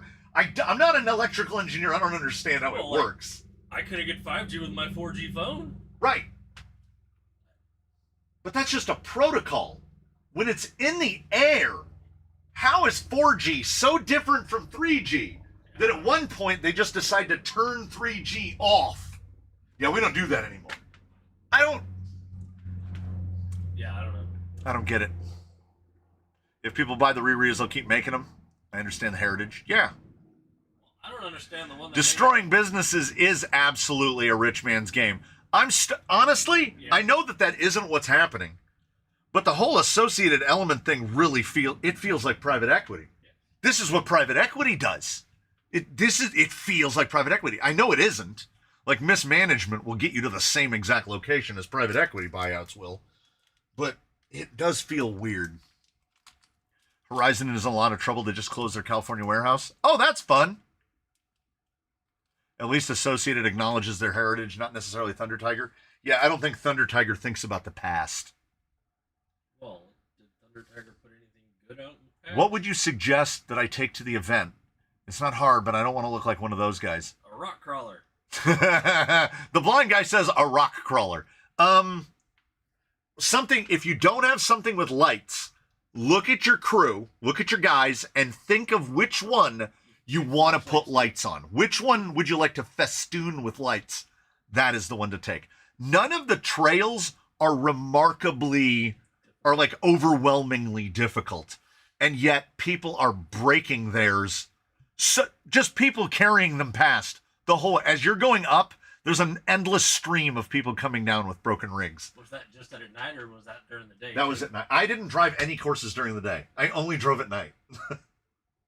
It's better because Proline by the Fire literally has what I don't have at home. One course that was laid out had 200 gates on it. 200 gates! You had to walk over a mile to do that course. It was amazing. I don't have that at home. I can't do that at home. No. There's a lot of things I can do at home, but I can't do that. So it's what's drawn me back for a second year. That and going to make fun of Zoku. He has to. Oh, his Phoenix is all lit up. Phoenix is a great choice. Like, that's my usual go-to. Yeah, whiskey throttle. Yeah, 100%. Let me unbind myself. Wait. Let me unbind myself. and then the parts that are trying to not move go, and they get to carry it back down the hill. I'm still so mad at myself for the wife's the servo horn screw falling out. She was like 2 or 3 days later, she was like, man, she was like right about here. She's like, oh man, it's like really tight. I'm all, you carried a 9-pound RC car for a mile. She's all, oh yeah. Probably just tow it back. Didn't have anything to tow it with. We had not even an Allen wrench. Nothing. So it's all thread locked and everything. It's not going to happen again. There's also a tool pouch inside. Gate Rover's got a tool pouch. Bruce has got a tool pouch. We're going to get a backpack. We're doing the whole thing. No more carrying rigs back. And in the backpack is going to be. We're going to put this in the backpack. So I bought this thing. For no reason. Costco. You know how Costco gets you? Costco got me, and I bought this, the Rapid, the thing that you carry like cords with and hang up hammers and do all that stuff. I didn't have anything explicitly in mind, but I saw it. This is going right in the backpack. Velcro strap. I mean, everybody should have one of these. Slap that bad dog around the axle or around a slide. There you go. Boom. Look at this guy. With the big... Carry that rig all the way back. And I'm going to put I could just put a strap in there, tow one back. But see, the Allen wrench, you need to like disconnect the drive shaft or disconnect the pinion so that you're flat towing basically. RC cars don't want to get flat towed. I one time got a flat tire on a bike and it was bad. Tubeless tire, but I ran over 2 drywall screws and one went almost through the bead and came out the side of the tire, and the other one went through the side of the tire and came out through the top. I couldn't get it. There was no patching it. There was none of that. I was 7 miles from home, and I was so mad. I took my tool pouch out. I took my cleats off the bottoms of my shoes, and I walked that bike home. That's when you just randomly call people. I wasn't calling anyone. I absolutely refused. I took my cleats off, the clips. I took the clips off, put them in my saddlebag, and I walked home. And let me tell you something. Shoes with carbon fiber soles. Where are they? No flexi? Yeah, they definitely kind of look like it. I walked 7 miles in these shoes. These shoes don't. There's a carbon fiber spar that runs the whole. Look at the sole of that. There's a lot of miles on these shoes. A lot of miles on these shoes. These Deodors were great. Designed and engineered in Italy, made elsewhere. Definitely not made in Italy. Designed and engineered in Italy. Made elsewhere. Yeah, they definitely. Well, no, see, I took the clips off because if I'd had to walk on the clips, I would have fallen down multiple times. Because the clip comes down just right. See, there he is, hiding in there. It's not that much a clip to stand on, but that is basically where your foot lands. These shoes have 35,000 miles on them. 35 or 40,000 miles on them. they're not quite as, and man, if you've ever used this stuff, shoelaces are for boas. Shoelaces are for people that lack vision. Boas are, boas. Do boas make your shoes more expensive? Good God! Do they make it? Basically just double the cost of the shoe to put boas on it. Yeah, as it turns out, cleats and straps are the most dangerous one on a bike because they're so hard to disengage from. The safest ones are those, are mountain bike clips. Because your natural motion, your natural reaction, where your legs turn, just unclips you from the pedals. Road ones are the second worst. Flats are right up there, because then you just get off the bike. But as Erwin, if he's still here, as Erwin knows, don't put a foot down, don't put a hand down. Stay connected. How did the Ant Live do? The Ant Live did okay.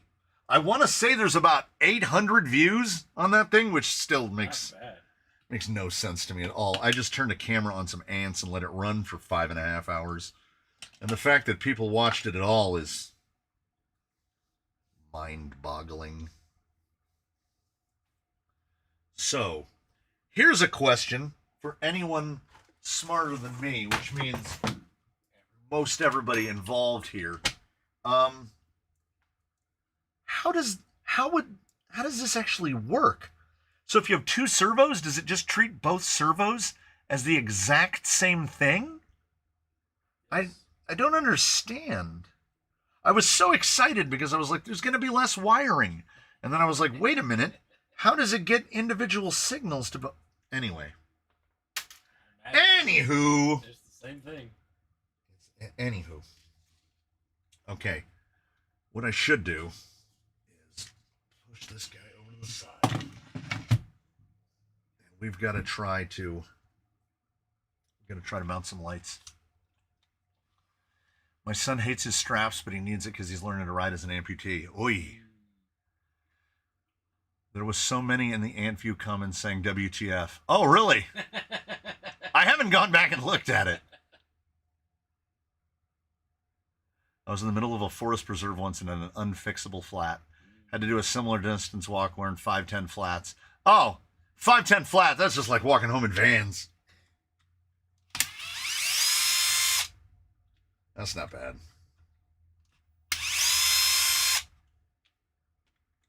What is a 510 flat to those uninformed? It looks like they look like Vans. No, They're MTB shoes. Wow, okay. Mountain bike shoes. But they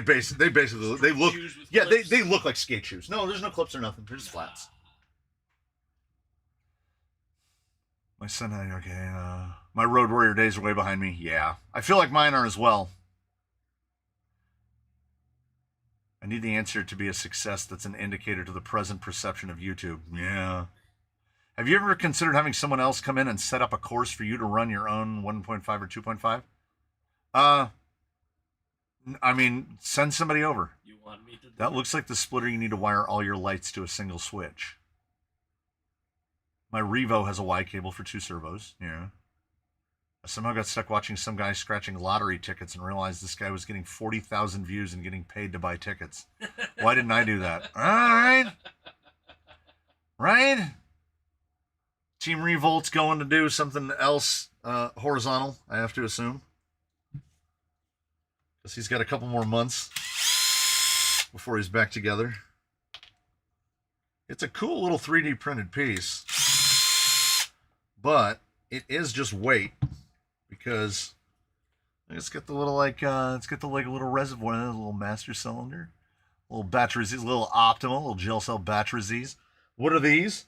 Nondescript box-shaped objects, but you can't see them. And I can potentially use those 2 screw holes to attach a thing that will be serving a purpose.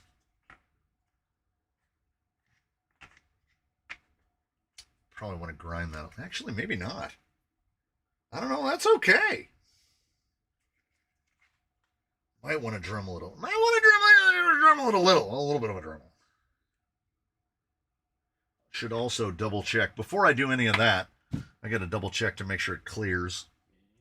Oh, and I got to make sure that when we put the hood down, see, there's an order of operations here that I'm going to mess up somehow. I've been wanting to put Legos into one of my rigs because Legos are cool, just don't know how to do it yet. They use methyl ethyl ketone to glue Legos together, the Lego professionals. They get a squeezy bottle, so think smaller squeezy bottle, and they put the really ultra fine blunt on there, like a 26 gauge, 28 gauge. I think they go up to like 30 gauge, and then it's just a bottle of MEK, and they just put a couple beads on it, and it actually just fuses the bricks together. So if you're going to go perma Lego, that's the way to go perma Lego, because it's not an adhesive. It's basically like gluing styrene. So it's not going to build up, and it's not going to make white goop, and it's not going to leave. Yeah, it literally fuses the plastic together into one brick. Legos are cool. And like I'd like to incorporate Legos into a rig somehow or somewhere. I just don't know how. I would also like to turn that Lego Defender into a remote control Lego Defender. So go the other way around. Do you ever think about being a broadcaster? Your voice comes over the radio like you've been doing it for years. I hear this. People say this. But then over here, this is coming out. And then it's bouncing back around. It's going in my ears. And I just sound like I've always sounded. I wish I had broadcaster voice. Where, you get the mellow, dulcet tones. But I find myself, as I'm someone who I don't have a character. I'm just a jamoke on the internet. So I'm never thinking about the things that I'm saying. They just flow out. So there's no scripts. I know, you've never guessed. Yeah, wear breathing protection. The dudes, the Lego master builders, master blockers, they have these giant evacuation systems where there's like a big fume hood that they bring right down over them, and the updraft pipe is like that big because they're in these little fish bowls. So people that go to whatever these Lego places are can see them. Ooh, look at the little men in the cages, Mom. They're building things. They're building toys. I'm so angry with myself right now at this utter lack of fastener optimization. Look at how long those hang out. What was I doing? What was I thinking? Who am I? Just slapping it together. We will fix that later. These tabs on the 3D print broke off badly, and I glued the bejesus out of them. So let's hope that those don't snap off later. I think I either sent him down Tumbledore or down the waterfall. What was that? Good. I genuinely feel like I'm in the punchy phase. Like I did not sleep long enough. Welcome to the club. I Borderlands'd it. Come on, fellas. Until after 3:30. Come on, fellas. I think it swings down like this. They come out like this. We got to do this to be able to get the light bars on. I used MEK when the FMS FJ cab cut. Yep, windows open wide as it stinks. Yeah, it does stink. You 100% have a character. You have a personality that is unique to the RC hobby. That's a nice way of saying you have a face for radio. Yeah, you should become a broadcaster. AI takes job away 3 weeks later. Yeah. Wave at the Lego builders, kids, but don't bang on the glass. You'll scare them. I spent so long meticulously painting these fellows by hand, and it does please me to no end how they came out. Just all with a brush. This is all the multi-surface. The Folk Art multi-surface paints. Look how iridescent purple it came out. It's so nice. This is before they came. Should put something on his little screen. This is before they put the stop to the print farms on Etsy, the Etsy print farms. Everything you see here that was 3D printed was $45. $45 delivered. Print farms, yes. Let them do it. I don't want to print this stuff. Look at how many colors are in the engine. I don't have the stuff to print that stuff. Now, I know they're blems, and that's why they sell them for less. This is not marker. This is printed in 2 colors. I don't care. I don't care if it's blems. I don't care at the ultimate end quality of it. They were inexpensive, and I love them. And they work perfectly fine. And this is the carbon fiber reinforced, what is it, PETGCF? It does need LEDs for the eyes, and they do have buckets, but I don't know if I can squeeze an LED in there. And then if it lights up, oh my God, we might have to find some loose LEDs. If it makes the Google eyes light up, oh, that's next level. That is next level. Well, now it's time to test it. You got a little part. Well, the front part comes off, 2 screws. Oh, the whole okay. front comes out. So I'm not too worried there. Well, then you got a round Okay. wire, so. I have a potentially divisive question. Is it just me, or does it feel like the Crawler Canyon community has gotten a lot less personal? It feels like it's still the same people. Like, What do you mean by personal? yeah, what do you mean by personal? I recommend this channel to anyone I talk to with a crawler question, and they say, oh, check them out. I'm seriously impressed at their ignorance. Thus far, Tobias's to this channel's existence? Yes, you are ignorant. That's what you got me for, my dude. Yeah, 3D print, right. Dichloromethane is also good for welding ABS and styrene, but like MEK, it's a window open jobby. Who would you prefer to hear, Morgan Freeman or David Attenborough? It depends. It's definitely situational. I think overall, it's still David Attenborough. But sometimes it's Morgan Freeman. Red Google eyes. Are they? They're 5mm. They're 5mm. And it looks like they used to have 3D printed clips to hold the backs of the LEDs on. Oh, I definitely broke those off. You got tons of crap in there with clips. I definitely broke those off. Not intentionally, but, it happened. I think I mocked this up, or I tried to. And I think this is how this goes. Yeah. Oh, yeah. Don't you just use some hot glue and that does the same thing as those clips? I just heard comedian Dan Soder do his Macho Man Randy Savage impression. People are right. He might have the best Macho Man Randy Savage impression. And he said that the secret to a good Macho Man is that you're very disappointed in someone and you're yelling at them, but you're doing it by whispering. Oh, you thought you could get away with that, yeah. I can't. The cream rises to the top. I can't quite get a full. Sir, you don't whisper. I can't get a full Macho Man. Probably, as the blind guy accurately points out, because I don't know how to whisper. Do you have red 5mm or should I clean the blind? If you have a couple, yeah. Yeah. Time to increase the amount of your mama jokes? Yes. There is 100% a core group?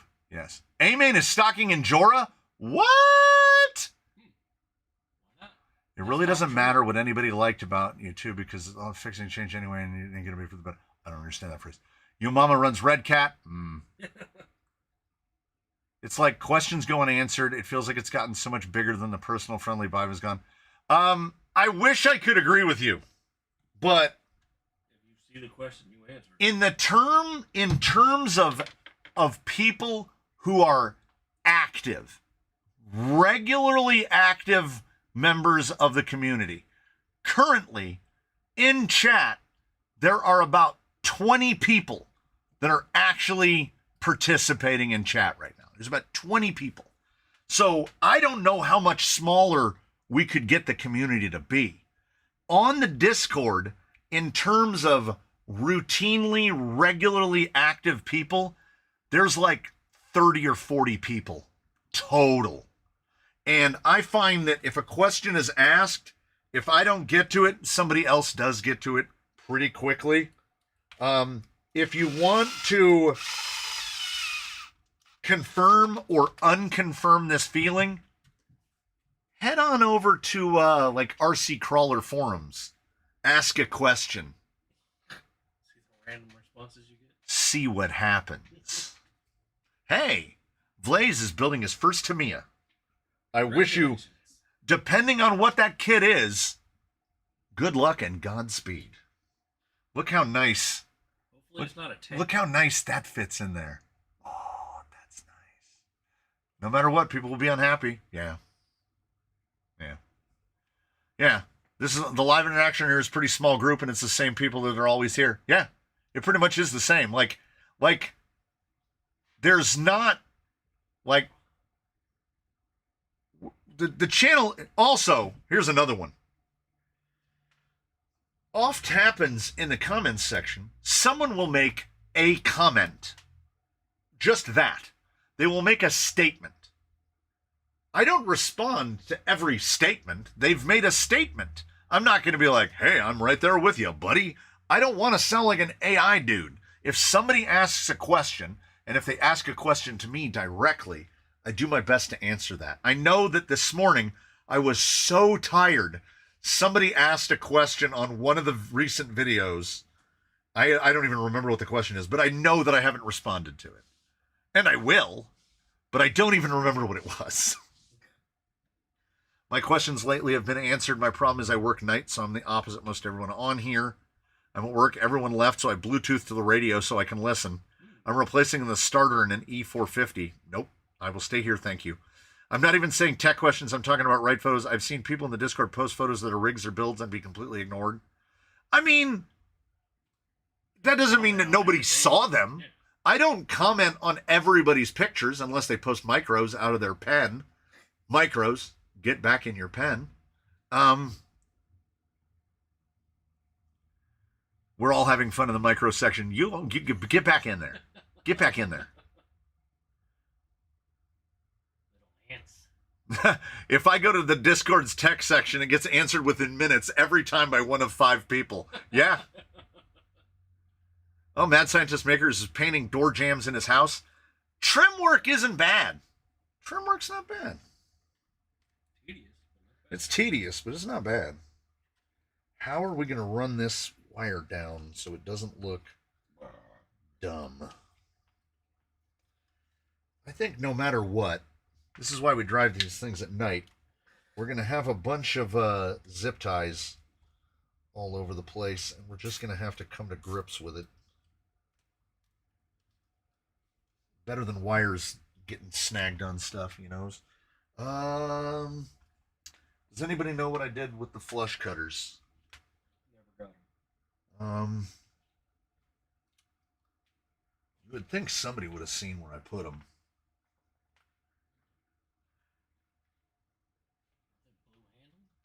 I used them to cut the zip ties when I took that carry handle out. So under the box. And then, That side of the bench. and then that's where my memory runs out. Hey, Second Garage with the one. Rig photos is to show off. Feel like I don't have to give people a pat on the back for a picture, and I don't expect it either unless someone has a question. That's kind of where I am as well. I do want to see the Canyon build a micro on the channel, just saying, never! This is the best little community you could ask for, and it's answered almost immediately. Yeah. It'll never happen. Lee Jordan is right. And those 5 people aren't rude, sarcastic, or tell you to Google it. Yeah. Yeah. That's messed up. Are you going to go live when driving there at night? Oh, there's barely... no, actually, I was just going to throw that cast... Did I put it in? It's in the box! I was just going to be like, no, that's impossible. But there's actually pretty good signal out there at Horseman's, of all places. If you're on the 10 freeway going through there, nothing. Like Pandora barely works. Huh. But out at Horseman's, pretty good. I got 5G out there. So go figure. I was watching Netflix when I was trying to fall asleep in that camper.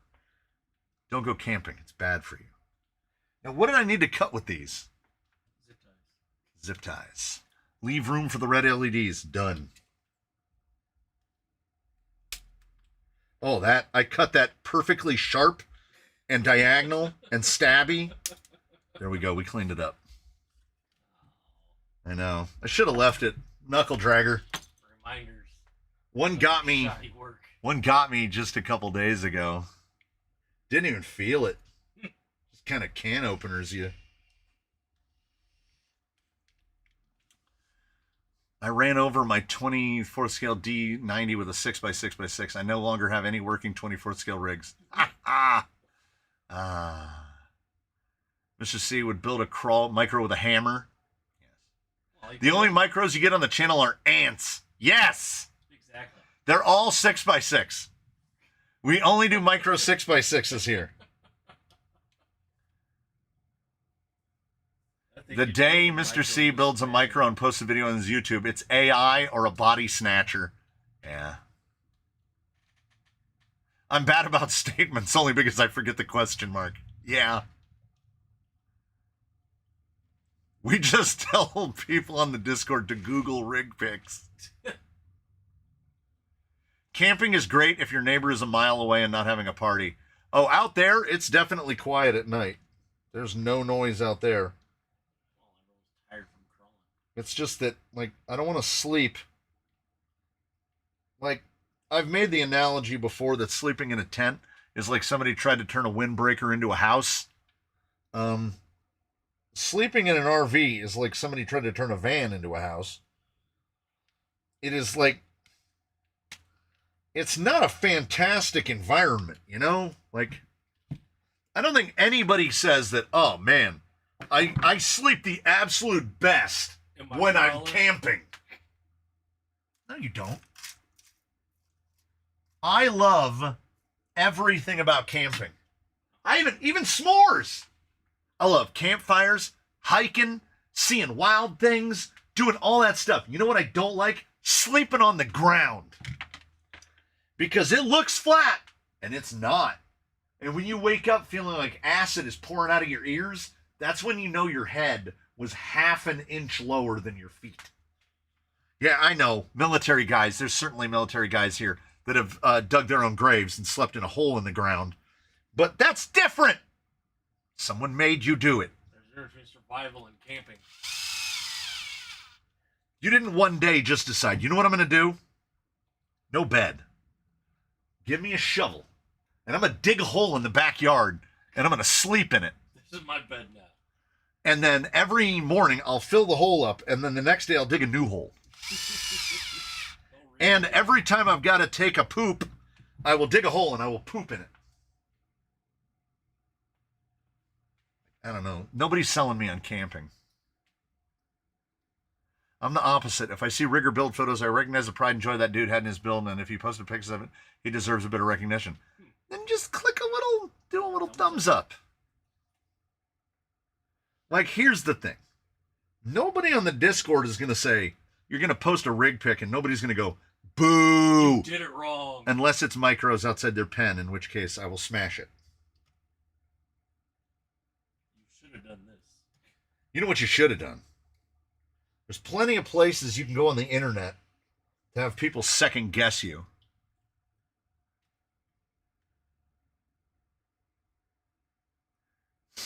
If you do it right when you're digging the hole, you can get enough loose soil so that when you lay down, it molds to your body.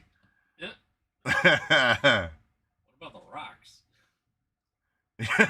You have to poop in the sleeping hole before filling it. That way you save a bunch of time. Better. That is true. No. You dig it. You dig your grave at night, and then you sleep in it, and then when you wake up in the morning, you poop in the hole, and then you just fill it in. That's pretty good efficiency. I slept in a tree wrapped around the branches all because of a crazy Rottweiler. I just wanted to night fish. He just wanted to say hey. That's what I'm saying. All people need to do is click a tiny thumbs up. Well, Mike Cross, I can swing that right back around at you. The likes on this live, there are 114 people watching this live. This live won't get 114 likes. Might get 60. So you get a 50% return. A video that gets 1,000 views might get 100 likes. A video that gets 20,000 views might get 300 likes. So some people, it's not that they dislike things, it's just that they don't actively like things. And I've never thumbed up or thumbed down anything. And it was a very short time ago. Someone yesterday posted an image on the Discord. They posted a link to our friend the Sussman. The Sussman has a Amazon storefront where you can buy things in his affiliate links and he gets that cash kickback. That's how affiliate links work. So somebody said, oh man, I wish Crawler Canyon had one of those. So I tried to do it. It's not fun. It is not fun. It feels like you're at the DMV. And then you get through the whole process and then it goes, oh, by the way, $40. it's $40 a month for this. It's $40 a month. And I went, if you had just told me that from the beginning, I would have just turned it off and never thought about it again. Because, I mean, I don't feel like I'm keeping secrets. On Amazon, on average, through affiliate linking, I make about $100 a month. So I get a little, they send you an Amazon gift card. I get a digital Amazon gift card in my email, usually around the 18th of the month, once a month, for usually right around $100. Some months I hit a revenue target and I get a little more. I get a little bonus. And that's when we do stupid stuff or we do other stuff. We send MKRC builds an FJ40 because I'm not here to retire on the infinite wealth that I have accrued from playing with toy cars on the internet. I consider what I do to be a treat. So it's not like I'm thinking, oh man, if I don't, wow, we gotta find a way to make more money out of this. No, we make what we make, and the content moves forward based on what we made. So what you're saying is you never really see that money? 100%. It's all in these rigs. It's all in the rigs. YouTube, Rigs, cameras. all of it. It is hardcore gray money. It is full-blown gray money. This money doesn't exist. I never see a penny from Amazon. Amazon gives me an Amazon gift card, which I spend on stuff at Amazon. It's the perfect system for them. Yes. So, like, we've given away, if we count the FJ that went to Little Rock, Arkansas, if we count that, we're double digits this year in giving rigs away. So, like, I don't have to. I don't got to give nothing to nobody, baby. That's a choice. Sometimes the blind man says, I want to give a rig away. Sometimes the blind guy says, what do you want to give something away? And I go, yeah, all right. And we give something away. I cannot figure out where to run this wire down that it's not going to be stupid. Should I have run it back to the middle and down through the center? Because this is going to go like this. I got to watch it because that's where the pin goes in. We can't block the pinhole. That is a great light bar, though. Look at that guy. Look at those. And he's definitely not getting a roof. Yeah, this is 100% a not-for-profit. Schoolboy Q paid on the 1st, broke by the 3rd. Yeah. I am paid on the 21st and broke by the 23rd. Oh my God. It was not good. It was not good. Tower Hobbies did that associated thing. I put like $600. I spent like $600 and I was broke when I spent the $600. Oh, Mr. Woodham, this is not an optic. If you're just joining us now, the only part of this that's an optic is the cage. Mia's four-wheel steer, we're converting to low profiles. There is an Artful Dodgers Fox Belly gearbox with a Fusion Pro. We've reconfigured all of the links, low-C shocks, The only thing here that is optic is the cage, and it isn't really full-blooded optic either, because the gentleman who was kind enough to send me the cage, because said that I was looking for one, he dyed it green. I assume this was the Yokohama, the gray one. Well, I actually know it for a fact. Where it scrapes through, you can see the gray. He dyed it green, but because his stove, I'm assuming electric, his stove wasn't hot enough to get the pot big enough to boil the whole cage, it did a little thing to the plastic. So Gumby is super Gumby. All of the parts are super flexy. And Mr. Woodman, he keeps doing tricks of fortune. He has like 9 optics at this point. He has most of the optics in the southern United States. So, like, he should know that, like, that's not... An optic doesn't typically have this level of deflection to it. Oh, thank the Lord. No, I'm definitely not buying an optic. I have purchased this and this are specific for an optic.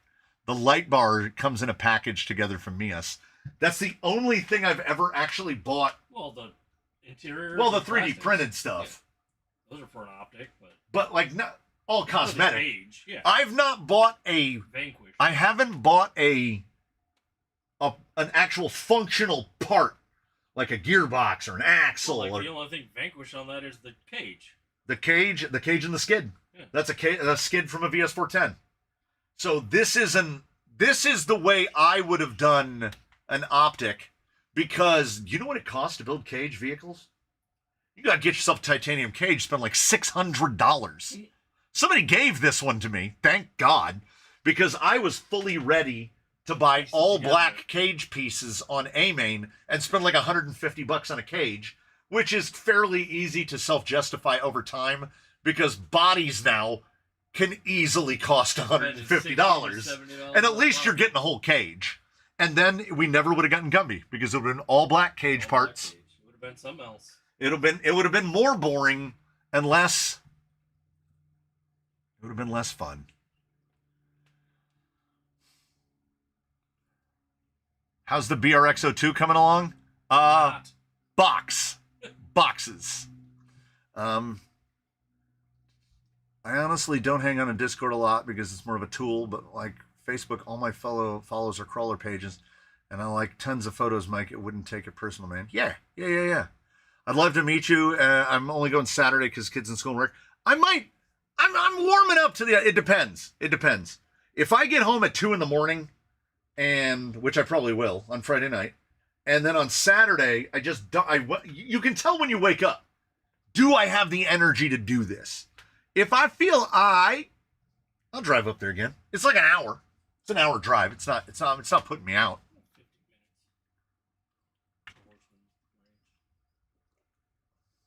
Should I post a 1/18th red cat? Do it. Post that thing outside your pen. See what happens. You could use some paracord to hide the small wires, dress it up a bit. Yeah, I need to hide the wires. I do also have black hot glue. And the lazy part of me is just like a little bead of black hot glue right down there, and then that wire is gone. Also, I could stop being a lazy piece of crap, that's big talk. Let's be honest, that's big talk. I could cut this zip tie and then use that spot to hold both the panel and the wire on. Because it seemed that's probably a reasonably good idea. Yeah, Inland Empire all the way. San Bernardino, born and raised, man. Purdue native. I think I will run this down through this hole right here so that we don't pinch the wires with the interior. And what I'm probably going to do is I'm probably going to end up going hot glue. And I did another one. There's a knuckle raper right there. Just that perfect amount hanging out. I want it to where, because we've got fully exposed fox belly, spur gear just whirling around, I would love to try to get that. This guy might get the DR10 on him. Did I put it all away? I did. One of the... So I've got all the parts. If that lay shaft is even remotely long enough, I would love to put a slipper on here because this is metal. So I would love to have a slipper on there just for that. Oh, we're bound up. Let's not explode it. And the kit came with the full Octalock. I feel like that's... Octalock! That's close. It looks like there might be an 81 or an 84 on there. And pinion is... Can't see it. 18? 19. 19. Oh, easy. Easy peasy. Lemon squeezy mac and cheesy. We can go down in pinion, go down in spur. They give you a 72. That's small. That's real small. I found printed interiors for the Zool. Has anyone seen a printed interior for an Ecto besides Harley's? Should fit. I don't... Are they that different on the inside? So what you're saying is if you don't be lazy, you could just do it the right way. Yeah. Yep. Yeah, 100%. I've got an LCXU coming for the Jolly Green build, no dig. What do you think of putting a dig in Jolly Green? I think somebody has done it, but I personally feel like trying to dig slide 4 tires around is going to be tough. It's going to be really tough. I'm not saying that I've left knuckle cutters on items for annoying customers. You would never do that. Sometimes it happens. You would never do that. I just found a Wen 75 solder gun at a barn sale. It's pistol-shaped soldering gun from 1965 and still has the little light bulb and everything. Heck yeah. When you pull the trigger, does it do that? Because there's like a giant coil in there just to heat up that little element in the front. I don't know what I'd do if I didn't have my Hako. So now I just got to decide what I'm going to do because you know what? How do you go through a bag of a thousand zip ties, you ask? Well, start off by putting a zip tie on, and then 3 to 5 minutes later, cut it off. I want to see a VFD twin and a 6x6 after the VFD video. I personally don't think that dig or variable overdrive would be particularly advantageous in a 6x6. Now, I'm not saying that somebody shouldn't try it. I'm just saying that it won't be me. Well, and again, stock, they have 2 speeds. So somebody, I encourage someone to go for it. If you can fit a VFD, you should be able to fit a twin. Hey! The Spaniard. Okay, wait. I need to read this for the blind guy's benefit. The Spaniard says, I'm a bit late, but I'm here. This started 2.5 hours ago. A bit late. A bit late. A bit late.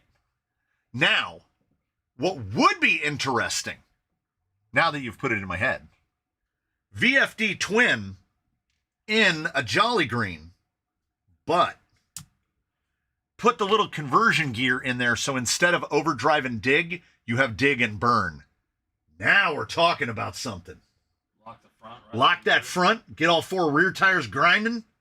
You could do some weird stuff. You can get real weird with a Jolly Green with dig and burn. Well, yeah, you lock your front tires and pivot around them. It could work. It's just crazy enough to work. Dig on the 6x6x6 just ripped up the course, so rebuilt with full 6-wheel steering, much more useful. Yeah. That's kind of what I would anticipate, not knowing for sure. Because I watch how much scrub comes off those rear tires. Because it is an absurd amount of traction.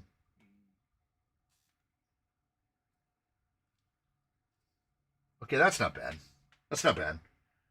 Nobody backed me up on running it to the mill, at least not that I saw, so I did it anyway. What did Mr. Woodham say?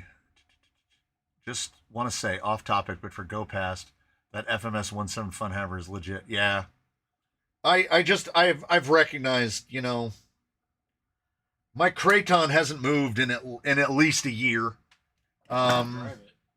Huh? Nowhere to drive it. Nowhere to drive it. You gotta put it in the car and take it somewhere. Yeah. Same with the Limitless. Yeah. It just, gotta... I see all of these Go Fasts, and I'm like, I want to give me one of those. Ooh. Ooh. I just realized that when those two screws come out, you can pop this part out. That makes me want to cut a slot in there and really hide that wire. But before I over-engineer it, let's see.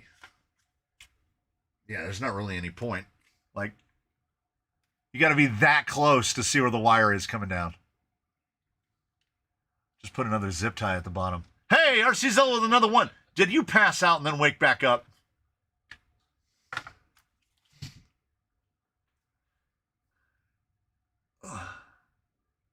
Kevin Talbert made an 8x8 and used the rear axle for turning, but left the 2 center.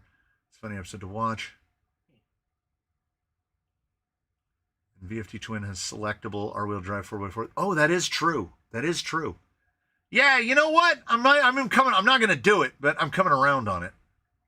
Hey, Sputter with a 5! Is that his second batch of 5s? Is that his third batch of 5s? Hey, Hugo, can you check how many gifted memberships during this live? Yeah, check that.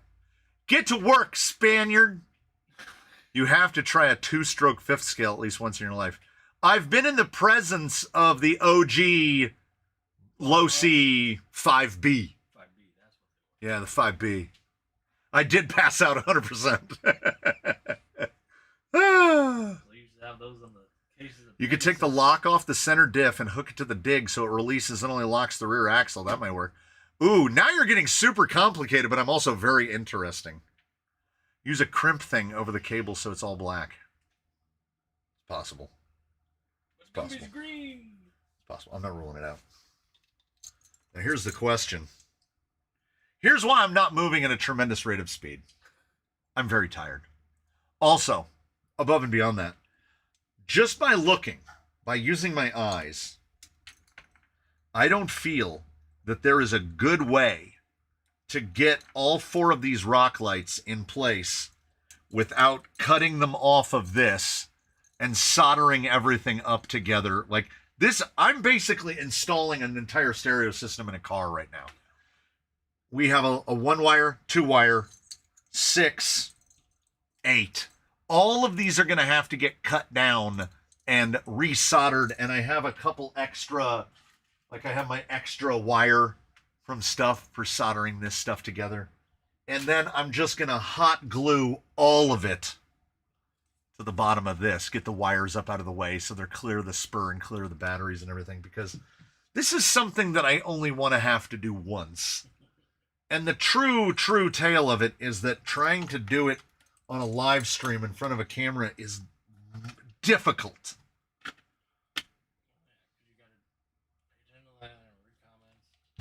Yeah, and y'all know me, man. I am as easily distracted as they come. I have no idea how to see that on the phone. Oh. Yeah, I don't even know where to look. I can click top fans. That doesn't help. I can click the 3 dots, not the 3 dots. Community moderation. Nope, that just opens a completely different window. Come back here. We're down to 2% of frames dropped at this point now. I've lost my dock now. I need my multi-view. There it is. Every time I tab out, it just closes it. Yeah, I think you can still get the 5B and the 5T in some form. Oh. I don't know if they're fully authentic. Let's take a vote. Borderlands, coffee, drink, or nap. It's going to be all of them. I'm going to fall asleep involuntarily. They're not really naps. Nap should be an acronym, but I don't know how we would fit it in a nap. A nap is not sleeping. unless you are one of those psychopaths that sets aside time and goes and lays down and has a nap, aka sleeping during the day. My naps are unintentional unconsciousness Too comfy in the chair watching something. for an unknown period of time. Googly eyes and blockhead G&J are my favorite bits on Gumby. I mean, here's the deal. I think it was on their bodies, but these had a trademark stamped on the back of them from 2002. Right? So these guys are 23 years old. And, well, they're well older than that. Gumby's from the 60s. These guys are senior citizens. But I didn't even think for a second. I just decapitated them. And what I did is they have a metal rod that runs up into their head. I stripped their bodies apart and peeled their bodies off and left the metal part sticking down. And then they had the little servo actuator bits to make the talking heads turn. And I glued them into those. I drilled a tiny little hole and then stuck the pin and then a dab of super glue, so it's impossible for their heads to fall out. As soon as I saw it, I was like, it's got to be these guys. And I ordered, this one's already got a little bit of got a little damage on the googly eye. I bought an entire box of Amazon googly eyes just to put googly eyes on that thing. It's over here somewhere. Somewhere in this building, there are Google eyes. My kids did crafts, but I didn't want to look for them. So I bought a $7.99 box of googly eyes, self-adhesive googly eyes, which didn't self-adhere, so I had to glue them on anyway. Turned into a thing real fast. Did you figure out the OBS for playing Borderlands? It works fine if I'm not doing multiplayer. I am going to watch the videos to find out how to do the multiplayer, but if I'm just playing by myself for the chat, then we've got, it's sussed out. I can do it. They have the 5T. The 5B is a lot harder to get. There. Naps are raccoon culture. How dare you discredit my culture as crazy? Well, your raccoon population in your backyard has just increased. Uh-oh. Not more of them. You guys are already knocking all the golf balls over. What's the best TRX4 servo and axle mount? They all follow the same exact operation, which is they're a thing with a tab on the side that attaches to the panhard mount. Buy whatever cheap one on Amazon you like. I'm using on my singular servo on axle, TRX4 axle, which is on Vermilion. I'm using the Artful Dodgers one. And I want to say that all of the ones on Amazon are just clones of the Artful Dodgers one. The Artful Dodgers one is just really nice. It has a fox lasered on it. It's made out of stainless steel. It's laser cut stainless steel. And it's nice, but it's not, it doesn't affix in any manner otherwise. And I think I've seen somewhere where somebody 3D printed a BTA servo mount for a TRX4 axle. But I might be imagining that. The heads need to have a little motor so they spin round and round on the bodies. Unfortunately, they are very snug up against the racing seats. I'd have to chop the racing seats down. You can tell that they have a clear coat on them because they're a little, it kind of almost like oddly tacky. Something like oddly tacky. Oh, they said that there were 59 gifted, so Stricken had to send one to round it to 60. Because, no, but 59 is weird, right?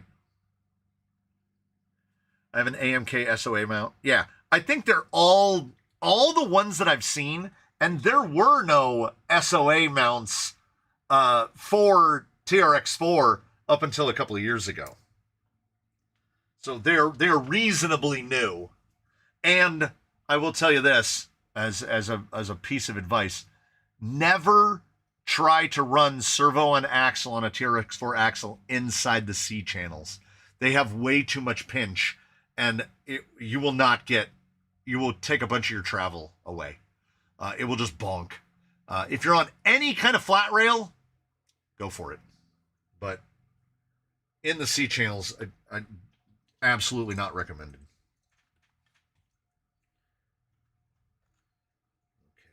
Okay, I'm looking.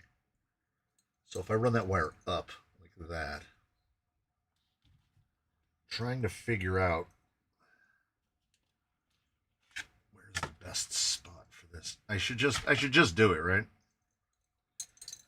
We know it's going to be impossible to install these all in one piece. Watch Traxxas come out with a servo and axle angled skid forward comp TRX4. That would be the fever dream, because Traxxas has never shown themselves to be interested in any kind of a competitive environment other than when, I mean, do they still make the drag timing light thing?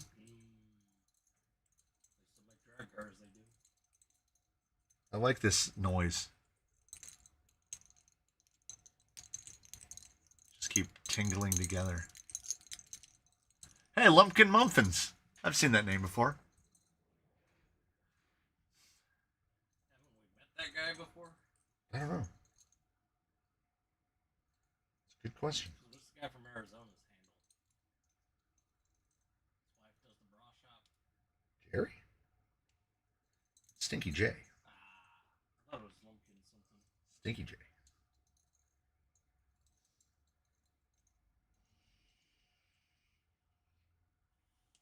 Now I'm just cutting wires here.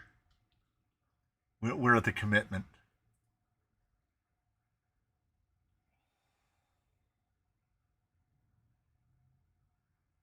Oh. Miata Commuter with another 5 and RC Zilla with another 1. RC Zilla has to have put down half the memberships today, I think. The Sawtooth! The Sawtooth lives again. And then RC Zilla with another one. And it went to Doom Goon. That's a great name, man. Doom Goon. Okay, it looked pretty much like this goes right about there, but turned down for what? I think with these cut, I think we can go through the zip tie hole, which will be clean if we can get through the zip tie hole. What? Dude, it just shot up. Harold Kopferer. Harold Kopferer with the 5. Crawler City RC. Good enough garage. Yeah, it's good enough. I feel like that. Thank you so much, Harold. And Sputter. And Zilla. They flying everywhere. I don't know. Is this doable? I'm trying to feed the wire through that zip tie hole without modifying the zip tie hole in any way. Because we have the ability to do it right, and we have the ability to do it right now. I think I can do this. Oh, baby. Okay, I got one of the wires through. And then the red one fell out. Must see TV. So I will make some effort. I don't know how big it will be. I'll make some effort to have Jolly Green slightly better prepared to do this. Chuck with the 1. You guys are keeping it going. You're keeping it going. You're keeping it real. I can't get the second wire through the hole. We're going to try picking it. This isn't smart, but it's not hooked up to anything, so it'll be fine. Recut it. Can always recut it. No, it's not smart in that there's a 50-50 chance I'm going to stab myself in the fingertip with a filthy dental pick. That's the unsmart part, because this is the dental pick that I use to unclog super glue bottles. So, and then I wipe it off with a paper towel, like that's going to fix it. It's clean now. Sterile. Absolutely, it's absolutely sterile. Medical grade now. But we got it through. We got it through. Now, I think it doesn't really matter if we have the wires on the top or the bottom. Okay.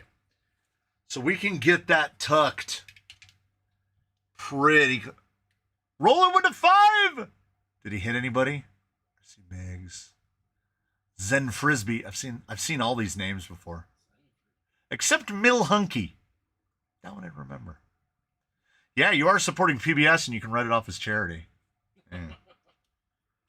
So, we've got to set this down. How high up can we go? Yeah, these lights are big. Big like a pickle. Big like a pickle, and they're still getting paid. Get laid by the ladies, no I'm in charge. Note how I'm living and my nose is large. Stupid. Shoot an arrow like Cupid. Like Luke did. Sang it unto which like, and if you missed it. Oh, my spine. Super glue is medical grade. That's true. That's true. You can close cuts with it. And from what I understand, there is no significant difference between the glue they use to glue people back together and the glue we use to glue parts together. Cyanoacrylate is cyanoacrylate. Isn't there rubber bits in some of the ones you buy? Now, that is true. Maybe don't use the tire super glue on your cuts. That's fair. That's about as far back as I can get. As long as it's pointing sufficiently down so that it doesn't go directly into my eye holes. I think you should put it like where a side view mirror would be pointed. Or can you angle them that way? Forward. I think I'm going to go right here. Straight down. And we're going to hope that it's far back. It's far back enough from the shock. It's all guessing. We're just guessing. Oh, 99 likes. Black electrical tape is first aid too. That's true. When I broke my when I does the scar show up? That one? Ooh, yeah, there you go. The camera gets that one real nice.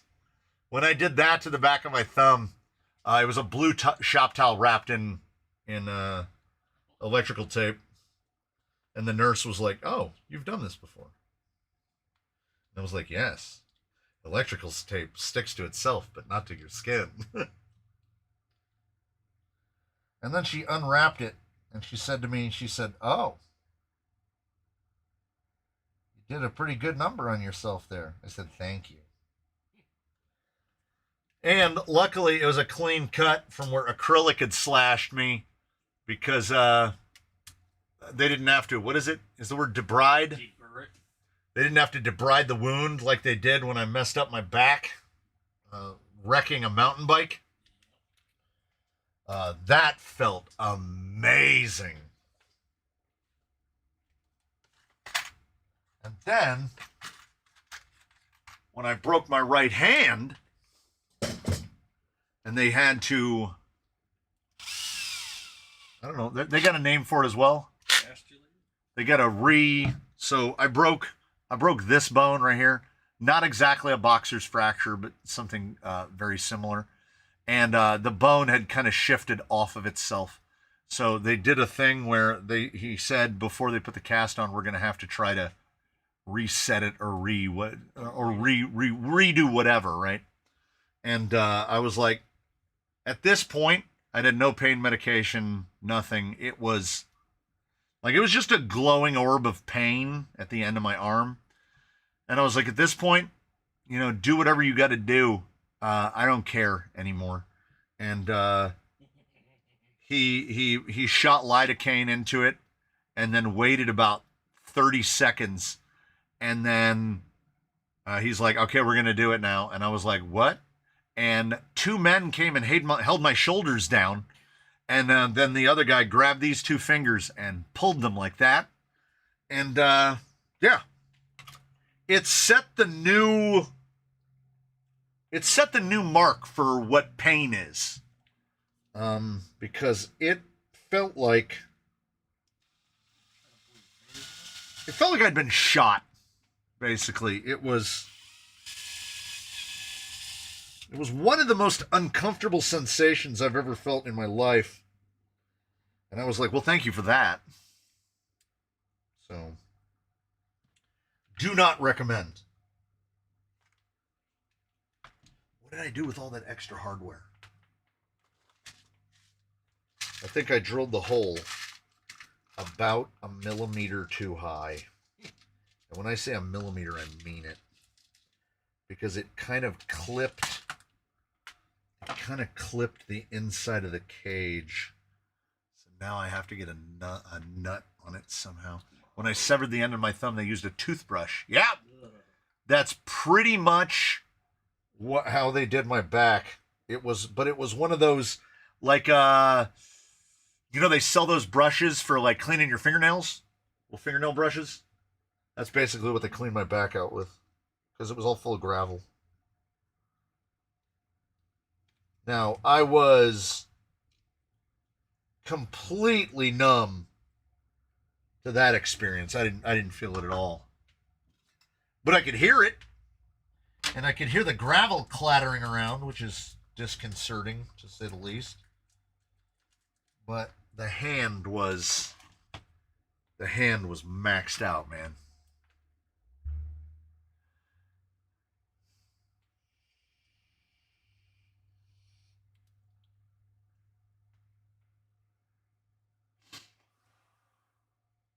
Oh, they toothbrushed gravel out of my palms as a child. Oh my God, my niece fell down riding a longboard, and she came back and she had hit right here, exactly where you'd expect, both palms. She'd hit both palms, and from like mid kneecap down, and it was rough. And I got to debride those knees. I was like, this is going to be real bad. This is going to be real bad. And she grabbed the arms of the... Does that say 20? Stephen Turner, didn't you already do 20? 40 is a lot. 40 seems like a lot. Did Hugo get hit? Rudy got hit? Ed Scrivener got hit? Hizzy got hit? That's the... He just doom gunned you. Look at that. Is there any gray left in the chat right now? Is everybody green now? That's number 101. Have a good one, Mr. Cross. We will see you in the next one. 101 is crazy work.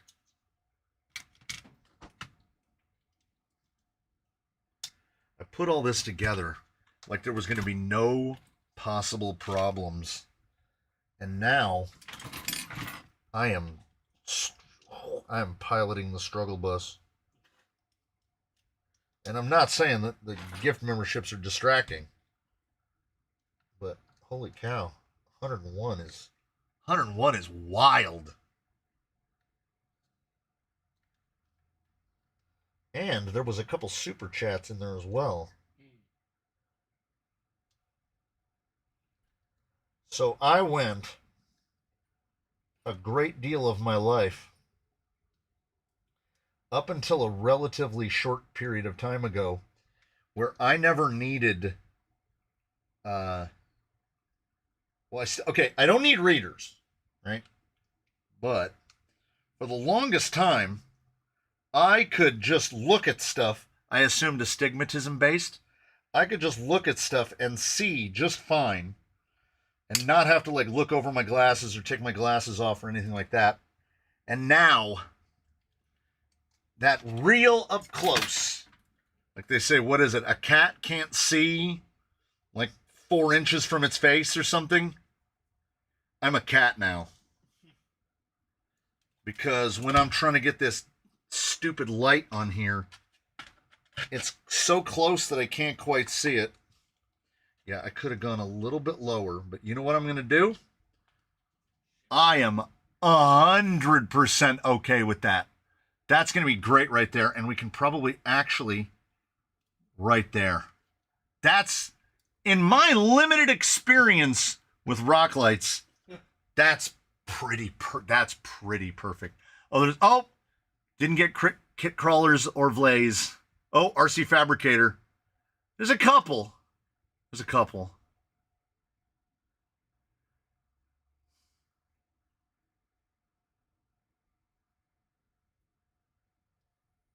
Oh, Bubba Hobby is driving home from work. That's the way to do it.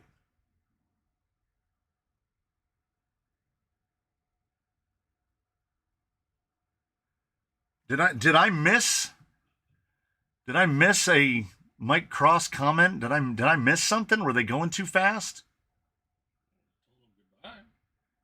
Yeah, because he said he was leaving. Did I miss something before that? So there was the 20. Had to get my fulcrum stitched. Nurse had to pin my head with her knee to stop the twitches. Oh, that's fun. I scrolled back to find that one. Where's your fulcrum? I don't know what a fulcrum is. Yeah, I don't know. If I missed something, let me know what I missed. It does move pretty quick sometimes. What was up with my cross? Mike real upset. People like to give out memberships. That's weird. Diabetes has ruined my vision. I need readers. I'm not to readers yet, thank God. Your next prescription should be bifocals, though. Steve Turner said, I'm going to hit that 50 button one day. I didn't even know there was a button to drop 50. Yeah, we do. I echo the Spaniard. We thank you for every single one, Steve. Indeed.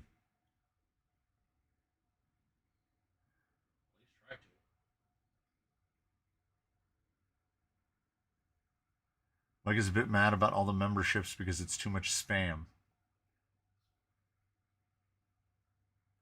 Yeah, I mean, I don't know.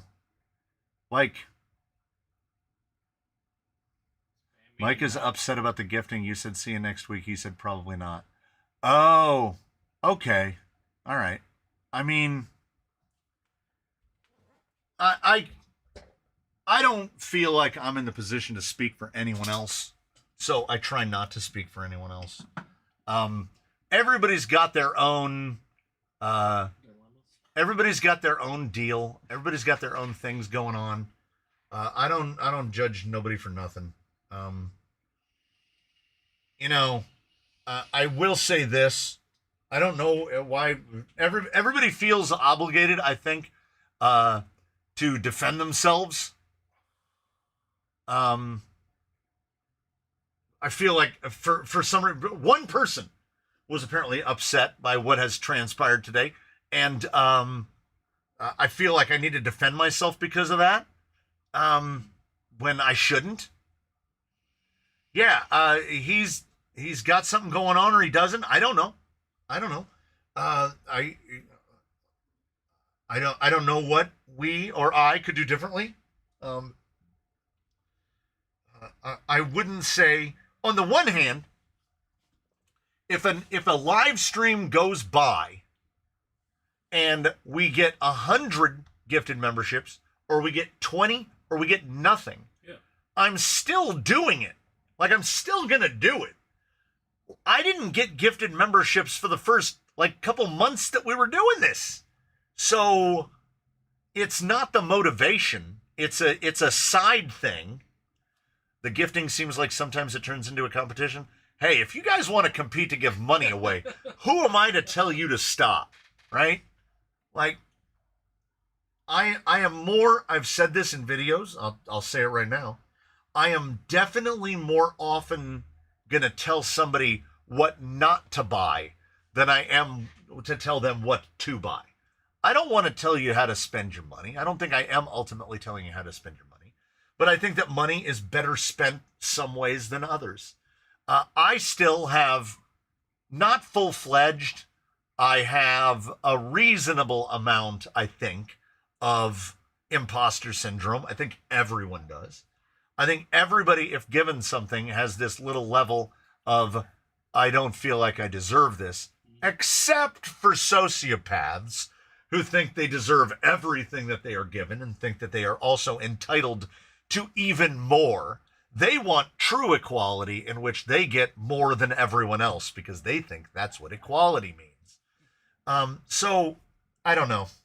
I mean, I don't like to hear that people aren't having a good time, but you know, do what you love and you'll never work a day in your life is baloney.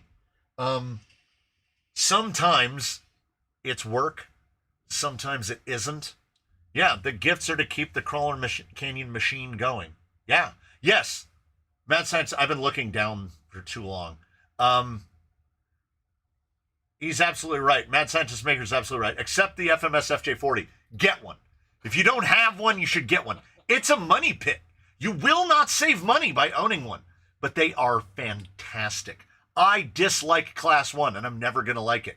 And then someone on the Discord pointed out, you do realize that Bruce is just Class 1, right? And I was like, oh my God, he is. For his size, he has tiny tires.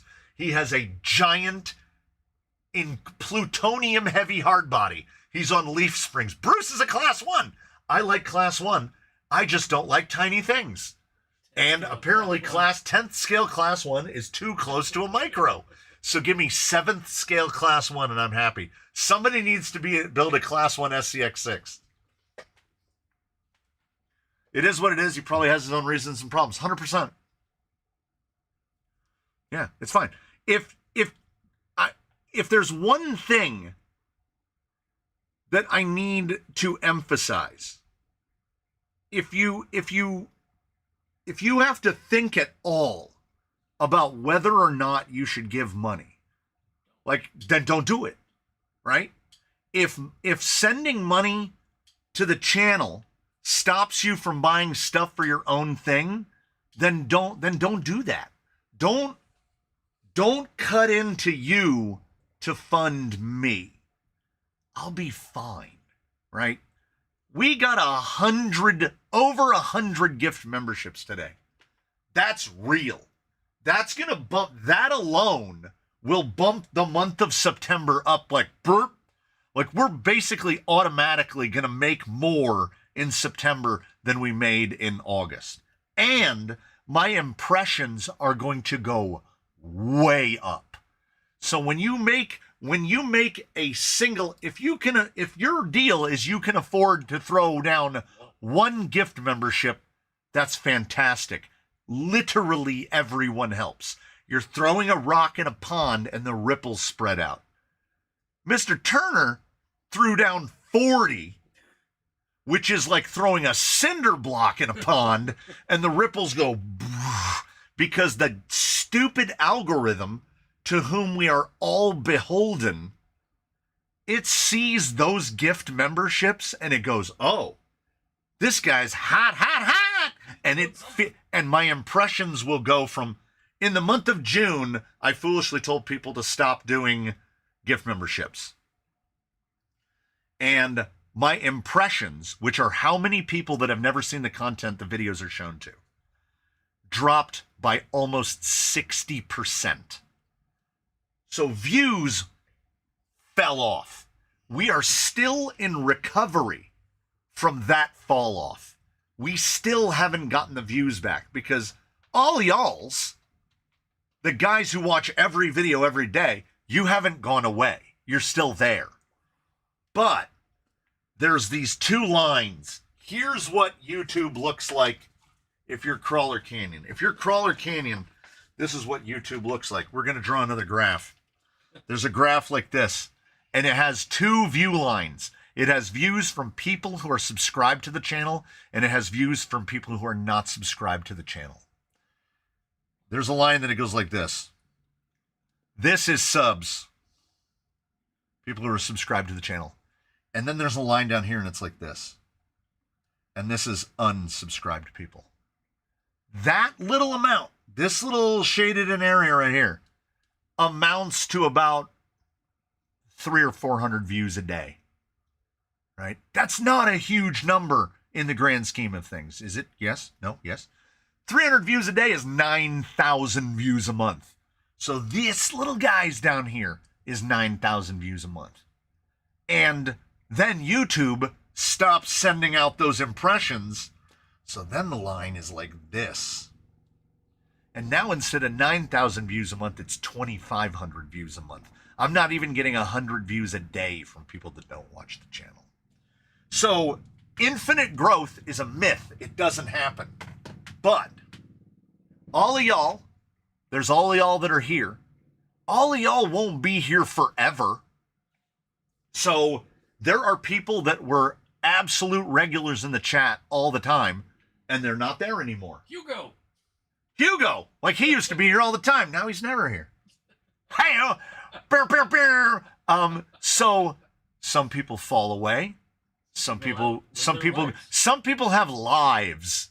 So I fully understand this. So whatever I can do, aside from completely changing the way my content is created and the way my content is presented, whatever I can do to just try to maintain. If we can stay right where we are, that's great. This is a maintenance level. This is absolutely fine. But there's no such thing as a maintenance level either, because we're going to lose X number of not just subscribers, not just members, but viewers. We're going to lose a certain number of viewers every month because people move on. People stop. My neighbor was in the yard driving toy cars a couple times a week. I haven't even spoken to him since April. Some people, they fall away. Some people come back. It's just the way the thing is. I would never have any expectation that people are going to watch every single thing forever. There might be a couple raccoons out there that we can count on for that kind of behavior, but I am fully cognizant and understanding of the fact that this is a hobby that people partake in, and they partake in it for X amount of time. Oh, I almost missed Evan Jordan with the 5. Thank you for the 5. I know that it would irritate Mr. Cross today that I said thank you for the 5, but thank you for the 5. So, you know, I hope for the best, you know. Hope for the best, expect the worst. That's the philosophy of the perpetually pessimistic. That's where I rest. And the fun part is I have to drill this hole a little bit too high, because if I drill it too low and then I look at it from the front and the two lights, oh, the cage is not symmetrical. The cage is asymmetrical. I got it in almost the precise right spot. It should look fine from the front. And if it doesn't, guess what it is? It's too late now. We already drilled the hole. Ain't nothing to be done about it. I might have to put some red cat in your website again to remind you the amount of power I have. Oh, there he is. All I can figure is in the background, Marisol is puffing him up. She's like, "You got this, Poppy." I know that's wrong. That was Puerto Rican. I apologize. I apologize to everyone involved for that. That was terrible. I don't mind. I haven't looked at the red. I haven't. You want to know when the last time I looked at the website? It was the last time Hugo red catted it. That's the last time I saw the website. So I'm not. I do genuinely forget that it exists every once in a while. Does he still have the Bushido? Yep. Wow. BMX Rex with the mems. Yes, it is indeed a Bushido. Your neighbor discovered 1/24 scale and now has a pile of rocks in his air-conditioned spare bedroom. No, but parallel, but almost worse. He discovered dirt oval. So he got one of those low-C 1/14th buggies, and that, I can't even remember who it is.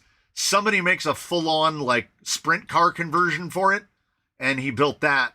And then he got so enamored with it that now he wants to try 10th scale dirt oval. And then that's how it goes. They started off as Go Fast guys, him and all of his buddies who've been here before and have been in a couple of videos. And they kind of just gravitate back towards Go Fast. They're young, man. They're young. They're like 30-year-olds. So they're still in the Go Fast phase of their life. I get it. I get it. So long as I can see and hear, I'll be here. That sounds darker than it should, but I appreciate the sentiment. Memberships cost me less than some channel subscriptions that I watch less of. I always learn things here that save me money and do the things I need done. That's why I'm here. Sometimes your videos are playing when I'm not even here. That's the best. YouTube autoplays your channel a lot for me. I sleep with the TV on. I have dreamt that I went to the canyon a few times. Hey. This channel that taught me that buying off-brand parts is totally acceptable and also which ones to buy. That's my goal. Literally. Why spend money if you don't have to? Everyone being nice and complimentary is really pissing me off. RC Zilla's awake again. And crabby. He's awake and he wants to be asleep. I can't believe I made it this far in the stream. Usually I listen to it in the car on the way to work the next week. Oh, man, now you're going to have nothing to do. If you want to stop paying the hosting, we can search for a free one. It's $4 a month, Hugo. I got 100 gifts of memberships today. That pays for the website for the whole year like 8 times over. I'm not worried about it.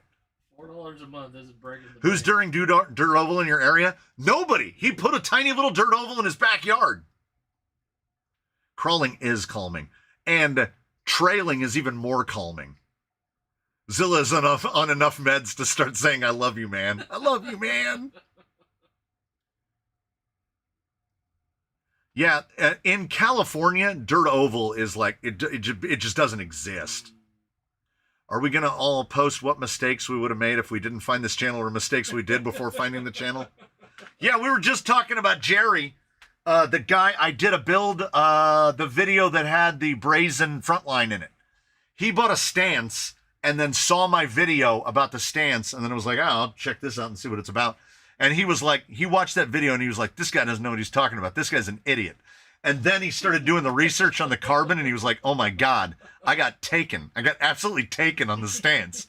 So I told him, well, then just buy a carbon and then convert that into the front line. And he said, no, as a lesson to myself, I'm going to upgrade this stance into a frontline carbon. And he must have spent $1,500 buying all the parts and the hardcore RC links and all of it, as basically he turned it into an object lesson for himself. And I was like, well, that's insane. Yep. But I kind of appreciate it. Miata Commuter, this channel has never saved me money. All right, I see it. That's fine. That's fine. You know what? I'm going to be smarter. We're going to take a little knife and we're going to scratch a little, see, now that wire will slide right through because I made the hole 10% bigger instead of the one where I meticulously shoved it through like an idiot. Well, you already have the one wire in. So here's a couple. Here's a couple for you. We're in the wind down phase. Here's a couple for you. I bought a Fusion SE 1800 due to Crawler Canyon. Now I have 8 of them. Yeah!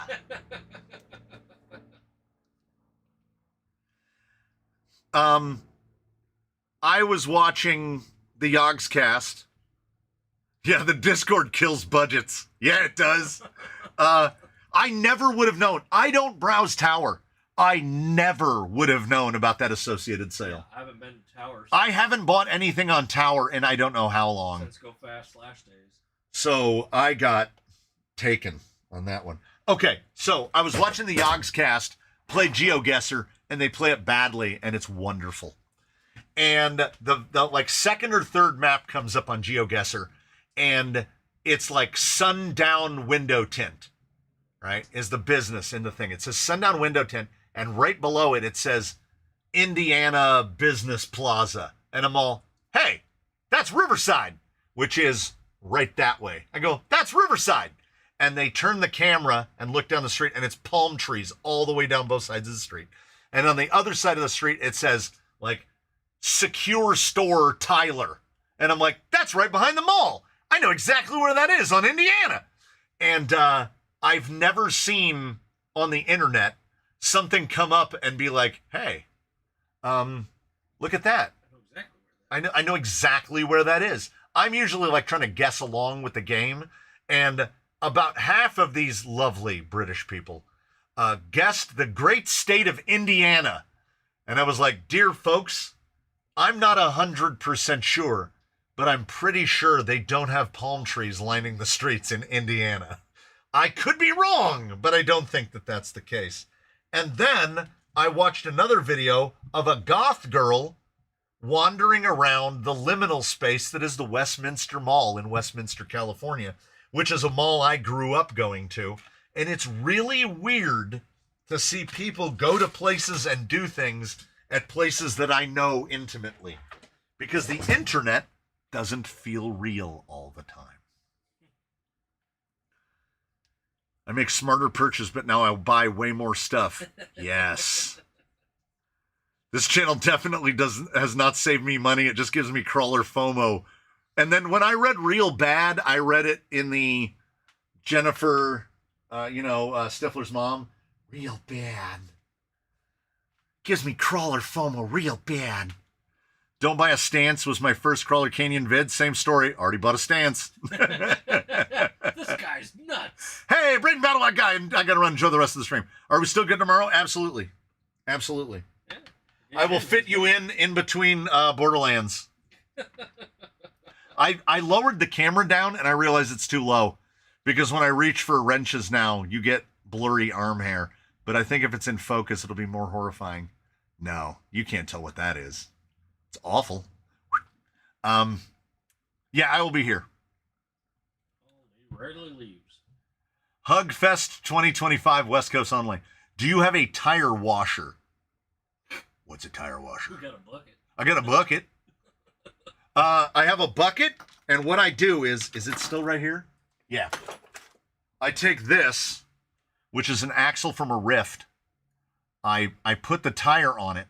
I put this on a drill, and I have a 5-gallon bucket, and I put it in water, and I go, wee, blah, blah, blah, blah, blah. That way the tires don't fill up with water, and that's how I wash tires.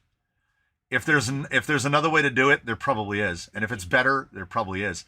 But it's pretty lazy.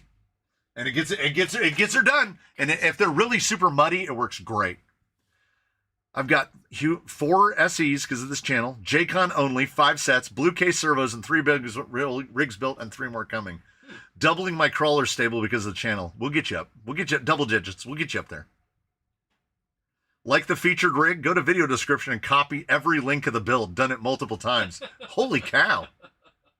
I need to ask, one of my shocks lost oil. I need to replace the O-ring or just fill it? Probably just fill it. Oh, and no, we don't have any palms here in Indiana. Have a good weekend, Mr. Hurley. How would we know Indiana doesn't have a palm tree, though? Most people don't. Oh, that's from the British guy. Palm tree. Well, think of the things you've seen in Hollywood and where palm trees are. Palm trees live near the ocean. Palm trees basically live near the ocean. I've been reading these all out of order. Don't leave out the East Coast. Is the bucket Mr. Bucket? Mr. Bucket. No, it's a Lowe's bucket. Paper thin Lowe's bucket. CJRC with the 20. Is that the euro symbol? Is that pounds? What is that? What is that? It's like a backwards. E with 2 lines? It's like a 2-lined E. That's a euro, I think. Is that a euro? Because a pound looks like an L, right? Yeah. I wonder how much buyer's remorse this channel has caused. I hope none. I hope none. I use a foot soaker pan and some simple green to clean tires. Indiana doesn't have palm trees the same way they don't have an unhoused problem. It gets really cold during the winter. Henry, yeah, there's definitely a correlation. If you live in an area where it has a lot of palm trees, there's going to be people sleeping in the breezeways. That's just how that works. There are a lot of homeless people up in Hesperia. I definitely would not have a 6x6 if it was not for this channel. I'm trying to spread that disease as well. 6x6s and FJ40s for everyone. Is it wrong of me to call my Enduro SE Benchy? No. No, call it what you will. That's absolutely fine. Because when I think of Benchy, I think of that boat you print out on a 3D printer, which is the boat that you print to test your 3D printer. So I think Benchy is a great name for a rig that get used to test things. That's great. When there's an advertisement for Riverside, it's always on Magnolia where the palm trees are. Yeah. Yeah. Near the university, too. They love it up there. I have buyer's remorse if Mr. C reviewed something like bigger channels and everything's awesome. I want to know the good, sure, but I also want to know the bad. Yeah. Yeah. That's my money. He did the little symbol for the euro. Americans don't know what a euro is. It's all new currency. We know it's European money, but that's all we know. Carl Canyon inspired me to build a 6x6. Now I have a 6x6 and working on a new 6x6x6. MOA, SOA, 6-wheel steering. Woo! Now I need an FJ40. Yeah! Buyer's remorse usually happens upon finding the channel. Yeah, because they already bought it. Yeah. I live in central London. There's a palm tree up the road from me outside a Cancel estate. We just chuck them up randomly to make it look warmer. Yeah. At my store, we sell buckets for $4.99, and if you want a lid for it, $1.99. That sounds like a Lowe's. That's Lowe's. That's Lowe's. Evan Jordan needs an FJ40 because they have a 6x6 and an 8x8 already. I also get free drywall buckets from Empty Drywall Spackle. The empty buckets from oil-based paint are amazing. Those are the like 120 mil buckets. Those are the buckets that I use to build, that I use for my bucket chair. Because never, ever, ever try to make a bucket chair. Never try to make a bucket chair out of a Lowe's or a Home Depot bucket. They make those buckets are like fingernail thick. You will collapse that bucket. Well, I will collapse that bucket. I know that a couple of you pointed out on the Discord that you all weigh like 10 stone or less. And I you know, that's fine. What's that in American? That's what is a stone again? It's 45 pounds? No. It's around the weight of a bowling ball. It's like 15, 16 pounds is what a stone is, right? Am I right? 12? How many pounds is a stone? British people, help me out. How many pounds is a stone? Oh, they're going to say it before you find out. 14 pounds. Okay. So the 10 stone guys weigh 140 pounds. I'm American. I weigh a boulder. I am definitely a boulder. I am well past 16 stone, the Bush album, I think. Yeah. I'm more in the 17 plus stone area. Oh, also, I bet a Firehouse sub bucket is good. You know what else is a good bucket? Kikkoman soy sauce comes in a 6-gallon bucket. Driver 8 with 20 in the 11th hour with like 8 minutes to go on the stream. Another 20. You guys are off the chain. I'm not even that heavy. It is. Dead Meat says I haven't been 140 since my teens. You and me both, buddy. You and me both. Kit Crawlers is 20 stone. I'm not quite 20 stone. I'm in between. I'm in between 16 and 20. Yeah, this is going to have a real spike. What is a good shock oil for the FJ40? What are you running? What are your shocks? What kind of shocks? I'm 17 and a half stone. No, me and Jordan of Canada are right. I'm probably 17 and a half as well. 14 and a quarter stone. That's 200 pounds. Did you see EXO's $1,100 axles? Wait, I'm sorry, what? Good God. I'm sorry, what? Brian Clark knows how the system works. October 21 gonna be lit. Yeah, it is. We're gonna buy something dumb. Some new stuff. Hopefully there's a release. Thank you, CK Graphics, for the 5. Hopefully there is a release in the month of October that makes me go, well, I don't want to buy that, because you know what? We're buying it. Was there enough gifted this stream to unbox a new rig? There's enough gifted this stream to basically buy a rig. It's pretty close. The return on a gifted is about 80%. So we have 80% of, I don't know. They changed my tier amount. I don't know what the middle tier is. It used to be $3.99. I think it's $4.99 now. $4.99. That's what I paid. I'm 16 stone and 1 pound. I know that's 225. That's 225. Yeah, I'm gonna pay off my Tower Hate sales. Yeah, that's my problem. I treat 49. PayPal buyer credit like it's not happening. And then it all catches up on me because here's the full disclosure for nobody asked for. In this pay period where I haven't gotten paid for yet, right? So between August 21st and September 21st, I put $1,500 on PayPal buyer credit. $1,500. In the next 6-month period, I have to pay all of that $1,500 off. This guy right here comes due in December. Mr. $900 camera. I'm living large today, but early December, I'm going to be sweating. I'm going to be sweating because I'm going to be looking at the buyer credit things that are due in December, January, February, March. I had that thing paid down. I was being real good. I was being really good. And then that Horizon had to try to bend over Team Associated. And I went right along with it. I joined them. Does that say I'm down to 8 stone? Does that say 8 stone? That is pretty damn light. 8 stone. I'm reading that correctly. 8 stone. 8. CK Graphics Recovery Drink. I'm going to buy 2. 112 pounds. Because of this channel, I have a 6x6 Element Enduro and a Willys, FMS Willys. I now have 13 now and 11 every minute of it. That's, you know what? For everything else in life, there's MasterCard. Yeah. My PayPal buyer credit is MasterCard. Did you just give me the raspberry? You can't give me the raspberry. You have to come in here and say hi now. Watch, come on. No, you got to come over here. No, that's what they can see. Look, that's what they can see right there. Until I hit this button. No. That's just rude. I don't know. You have all sorts of different camera angles.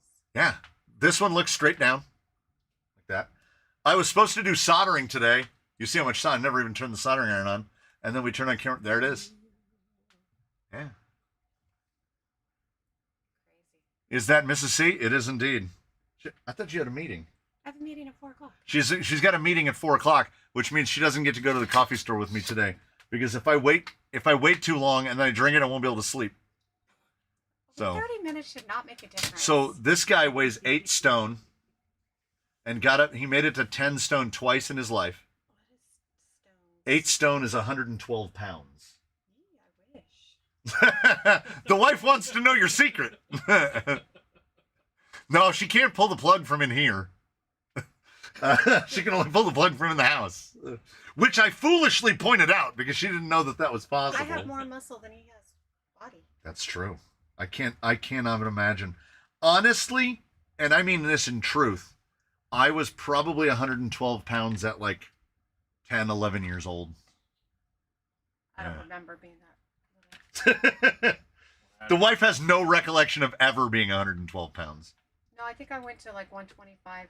Like that was high school weight, and I just remember being like a kid, and then suddenly being that weight. You went from child to 112. No, Or 125. Child to 125. I remember being 170 going up to 250. I wouldn't mind being 125 again. Steroids, dude. I'm not on steroids. No, when I was on steroids. Yeah, he was on the good stuff. If I was on the roids, I'd be twice as big as I am. I'd be huge. Eating. I'd be nothing but muscle. Okay, all right. I probably bought too cheap on the Amazon hemostats because trying to pinch this 2mm nut has really thrown those jaws off You axis. said nut. I did say nut. That is a 4mm nut. I don't think I have an open end 4mm wrench, except maybe Is that 5.5? a turnbuckle wrench. I do have a 4mm wrench. We're back in business. Yeah, 4 mil. If you got to go to the turnbuckle wrench, you're doing it right. So they went crazy today on the gifteds. Certainly the most gifteds we've had in a live stream before. Well, what I came out for though was Oh. to find out if they would rather see us at the beach or in Big Bear for the next Wheeling Wednesday. The wife wants to. Oh, what do we got? We got 112 here. All right, hold on. We can do this more properly. I just need to get to the keyboard. Wait, hold on. Where's my little Oh, it's because I've typed MM. Ha ha! Engage with your audience. Start a no, not a Q&A. Oh, like a vote? Start a poll. Next. Wheeling.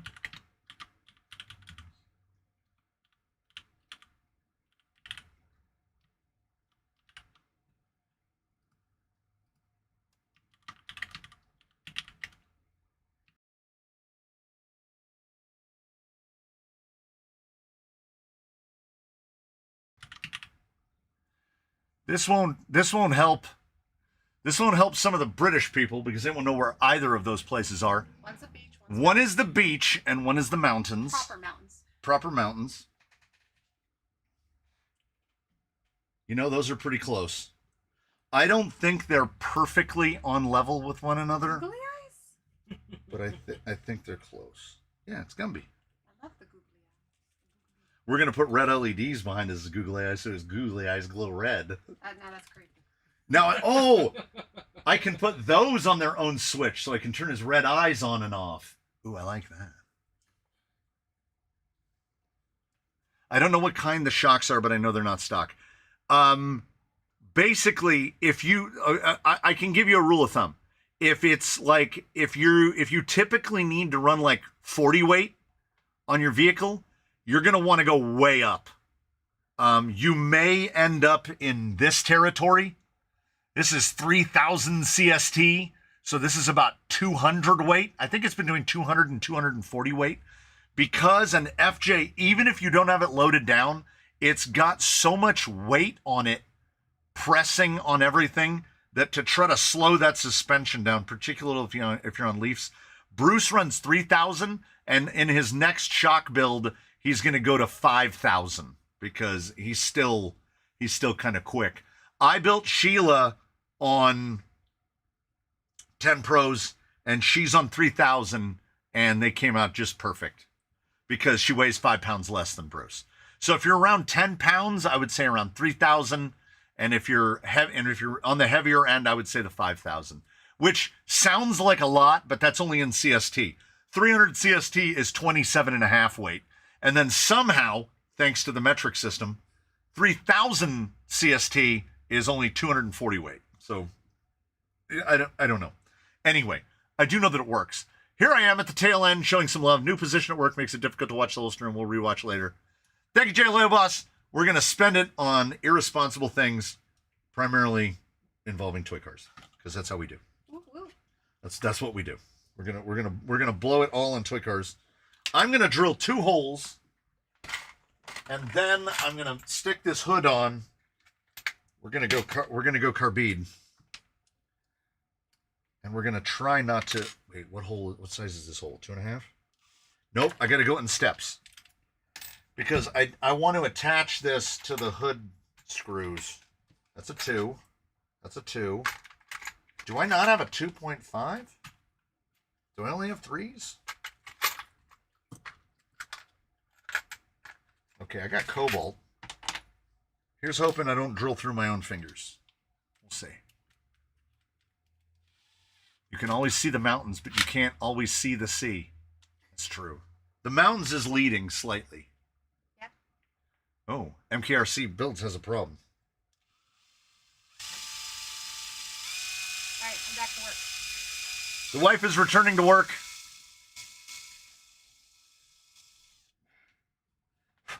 These are definitely hardened brackets. And I only have 3mm carbide.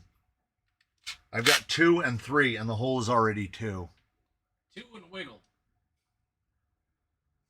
Is he not going to see the dang message where I tagged him? What? Who? Me? Oh, 132 gifted, 5 normal, and 5 normal? I missed the 5 normals? I'm terrible. I'm the worst. Rule of thumb. Either you got a really big thumb or a really small ruler. I have a giant thumb. It's actually enormous. Give me the thumb, camera! Give me the thumb! Put the ruler next to your thumb and measure your thumb. Where do you measure a thumb from? The web. So from the web? That's where I measure from. Just under 90? 86, 87 millimeter thumb? Get your measurements out, Europeans. Measure your thumbs. Towards the new SCX-10 Coyote you're buying next month with all these donations. I feel like it's gonna. We all kind of know it's gonna be the Coyote, isn't it? It's gonna. I hate that. Blaze pops in to say, "I hate this Tamiya kit." There are a lot of bits. There are a lot of bits. Just be happy it's not a tank. Yeah, be happy it's not a Tamiya tank for sure. Okay, if I go real gentle, I'm dropping metal shavings in my keyboard. This is why I don't. This is why I don't drill on camera. Oh no! How do I wipe that off? I just go for it. When I was drilling, all of the little microscopic metal shavings were landing on the sweat on the side of my finger. What I need to be able to put some pressure on this.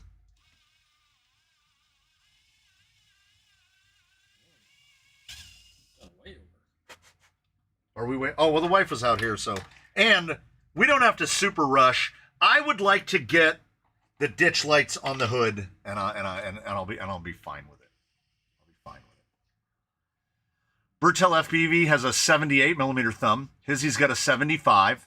Guy 307 says, "Don't buy a stance."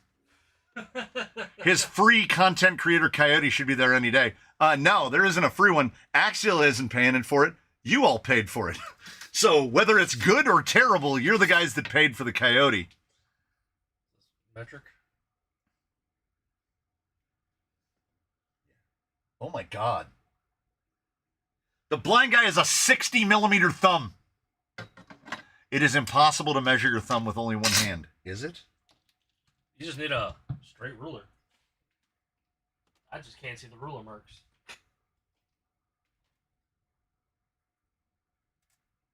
Oh, nah. One-handed. Okay. It's not so, well, it kind of is, because you can't get it down. Well, just put the ruler on a table. Yeah, I mean, you could just put it on a table.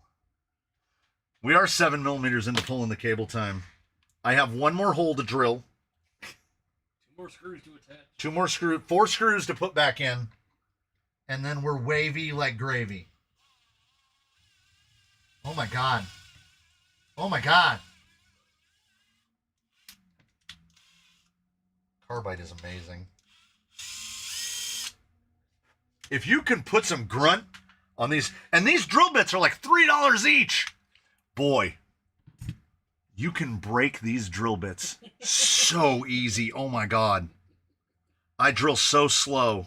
They are we jicky. They do, man, do they work though.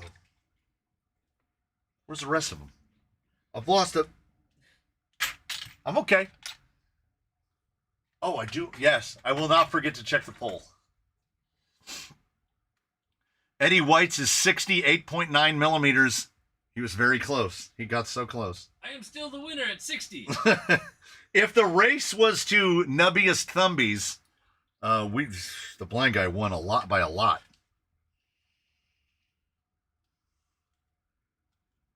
Can you even imagine how much soldering I'm gonna have to do Well, to basically, put this every thing LED's together? got two wires.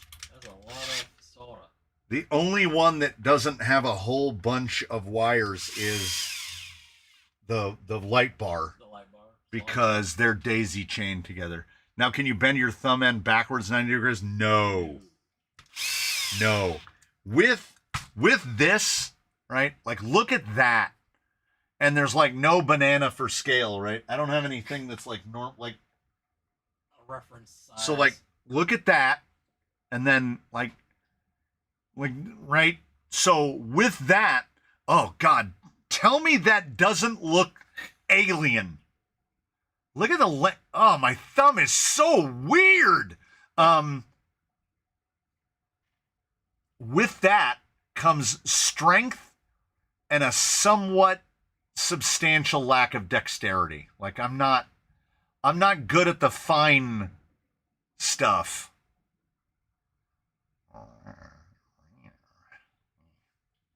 So, ooh, what can I do with a class 1? Oh, you're gonna build one soon. Like 2/3 of the way around. RC, oh, that's right. I forgot. We've offended RC Zilla with thumb talk because he's just recently undergone surgeries where they're like taking out tendons and they've stolen some of his bones. I thought that was on a nub. And who knows what they're going to do with those bones now that they have them and he doesn't. All sorts of rituals going on. Yeah, I do. Now do it with a 5.75. What are you, ASMRing now? Get you off? I'm like, is that what you like? It's about halfway down. God, when I'm telling you though, in that grip, my hand looks like an alien claw. I kind of hate it. The guy who was doing the tech talk about the new rig said they went with the cheaper plastic shocks to the 10 Pro, but they're still good. What? Good means they don't leak. That's a big ass hand. No, that's the thing. If the new shock uses the same exact seals as the old shocks, which leak, then what are we doing? Yeah. Redesign the shock. We're not simpletons. We know what cost-cutting measures look like. So why can't they just be honest about it? We went to plastic shocks because it saves money. Yeah. Those thumb bones on the way. What the heck? You mean you can hold half the dang tire? Eddie White said, that's what my hand looks like on a 4.19. He got shovels for hands. Man, bear, crab hand. Yes. I mean, you're not wrong. You're and like a crab. I know I've mentioned it before, but my first bowling ball was gifted to me by my grandmother, a sturdy Midwestern woman, and I didn't have to have it re-drilled. So these are my grandmother's hands. My father-in-law, if I hold my hand up to my father-in-law's hand, okay? Oh. So you know how you do the thing where you put your hands together like that? My father-in-law's fingers. Well, here. Oh yeah. Look at slender fingers Johansson over here. But the difference is when my father-in-law puts his hand up against my hand, his palm is the same size as my palm, which is this big. My palm is a class 1. Stubby fingers. But his fingers go to my last joint right there. So he has what I call bear paws. He's got giant... Imagine getting smacked by that. Like, imagine this part of my fingers isn't there. Like, look at that. His palm is bigger than his fingers. He's got these little nubby fingers. I just ordered 4K and 5K. 3K was on back order. That's fine. Yeah, 4K. Can you hold 7 baseballs in your hand like Yogi Berra? I don't know. I don't own 7 baseballs. Well, I don't know where 7 baseballs are, but maybe. I do stuff all the time that I don't realize that other people don't do all the time. Can't do. Like when I pick up rigs, I just grab them like this by the roof and just pick them up all the time. I can pick up defenders like this. I just pick them up. I carry cinder blocks by grabbing them across the sides like that, and people are like, "What are you doing? That's 8 inches across." And I'm like, grab them in the middle. I'm like, what? Just carrying it. RC Zilla said, "Is that Mrs. C's hand you just compared?" I've told this guy that he's got. That was the blind guy's lady fingers. I do have women's hands. He does have little lady hands. He wears like medium gloves. Hey, I'm average sized. Okay, so I already realized it. See, this is why I don't know why I try to do things expeditiously. I need to tuck the wire around where the stub where the screw goes down. I need to tuck the wire around the outside of that, run them to the center, zip tie them all together coming down here out, and then what I'll do is I'll solder them all into one, and then we've got one wire, two wire, and we got to mount the rears. Those will be easy. He's gonna look great. I mean, can I turn? So that's where the ditch lights want to aim. I can aim them down a little bit so they don't blind me to death, but they don't really rotate very much because they're kind of up against the back of the hood. Is this guy gonna make enough light? My hand is barely big enough to hold a 575 by the side. Oh, gracious. I'm going to do it again. Mr. Truitt can back me up on this. When he shows up tomorrow, this is going to look just like this. Yes. I'm going to take this bin and I'm going to put it away. And that's it. We put the zip tie bin away. We turn off camera 3. We don't need that. We put away the Mias light stuff. We turn off camera 2. Oh, it does have rear lights. It's got the bar up here. The chase lights look really cool. And yes, these are all Mias on the lights. And unfortunately, you can only get the chase lights in the fucking opposite. And the only way you can get this bar, the chase lights, is with this bar. So if you don't want that, but I mean, come on. It's worth the $50. It's worth the $50. Like, that thing is structural. It's not going to help self-righting, but it's running just like this with no roof. So, because you got to see my boys. So there'll be some soldering. There'll be a variety of things. There'll be all the things that we usually do. I do put my tools away, though, because I get kind of OCD about it. Kind of, he says. 116 likes on the videos. The Spaniard has walked 25 kilometers in 3 days. In U.S. units, that's like, I don't know, to the end of the driveway. How far is that, like 40 feet? Like, how far? 25 kilometers. I don't even know what that is. Kilometers. Kilometers. How many miles is 25 kilometers? 16. Ish. 15.5. 15 and a half. When did even get to Ontario? 15 and a half is light work. Yeah, I guess we got to call it. I just made link risers for the four-wheel steel Capra axles in CAD. Look at you. Now, see, I wouldn't be able to run them on this. I'm not weird. I don't know what a mile is. Okay. Okay. He's firing them straight back at us. That's fine. America. You got to put it in Americanese. We measure our weight in eagle wingspans. Hands. Weight of eagle eggs. Our newborn baby weighed damn near 7 eagle eggs. Somebody's like, dang! That's a big boy.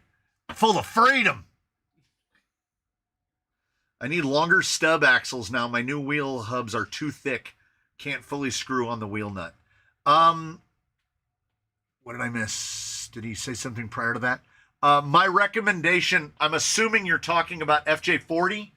If you're talking about FJ40, you want to get yourself some of these. And those are. The extended ones like this. But not this length. Don't get the 12s. Get the 15s. Get the 15s. That's what's on both Sheila and Bruce. And I drill them and I put a set screw in so that they sit on the axle so that they can't come off. My truck gets 40 rods to the hogshead. Damn right. Back in my day, we'd walk down and they would say, that'll be 5 Bs. Because what was it? It was 5 Bs to the nickel, 5 nickels to the B. And we used to carry them in a little in a pouch on our belt, which was the fashion at the time. Yeah. Cubic eagles per cheeseburger. Yes. Hugo's becoming more American by the minute. Oh, and the Canadians get weighed in beaver nuts? Yeah. Is today a record? 100%. 132. It takes 2 days to update. So somebody remind me, and I will put a screen cap of the sawtooth on the Discord so that you can see what 132 looks like. I don't even see how the line can be like that. The line's going to be like that. Yes, Amazon. They'll be called like 12 millimeter extended wheel hubs or extended wheel nuts, something like that. They come in brass or aluminum. I prefer the brass 15 millimeter version. I can put a link to it on the Discord again if somebody reminds me. But right now, we're turning off the lights. We're headed to the coffee shop. We're getting a coffee drink. I might get a big one today. And then on the way home, we have to get hamburgers. Oh my goodness. Does Friday just keep giving? Yes. Yes, it does. A cubic royale with cheese. That's French. Change it to white. Well, so is the metric system. The French invented the metric system. And if anybody in all the rest of the world wants to know why America refuses to embrace the metric system fully, it's because the French invented it. and that's the real deal, Holyfield. Get a big one, do it for me. Hugo said it. I'm getting a big one. Thank you so much, everybody, for joining us here on the Kidney. We'll do a thing. We'll move this off to the side, and then look at this. Susan is free and clear. Because we know Hugo missed the spin. I missed it way before him. Night RC walk. Oh, that sounds good. I might get a chicken sandwich. I might get a cheeseburger. I haven't decided yet. I'm living footloose and fancy free. We're having a good time.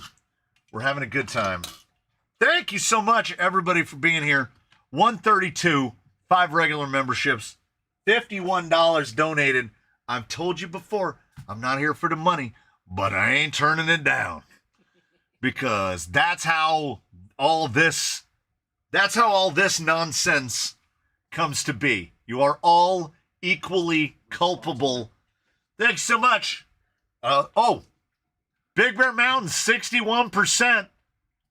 Looks like we're going to the mountains. I will see you all real soon. I'll be checking the Discord in like hour and a half. So I will see you all on that. And in all the usual places, Sputtercrawler asked earlier, and I never answered his question, did I test the Righteous Ardour? Yes. Is the video up soon? Also yes. So look forward to that one. Looks like we're going to the mountains. And I will see you all hopefully real soon.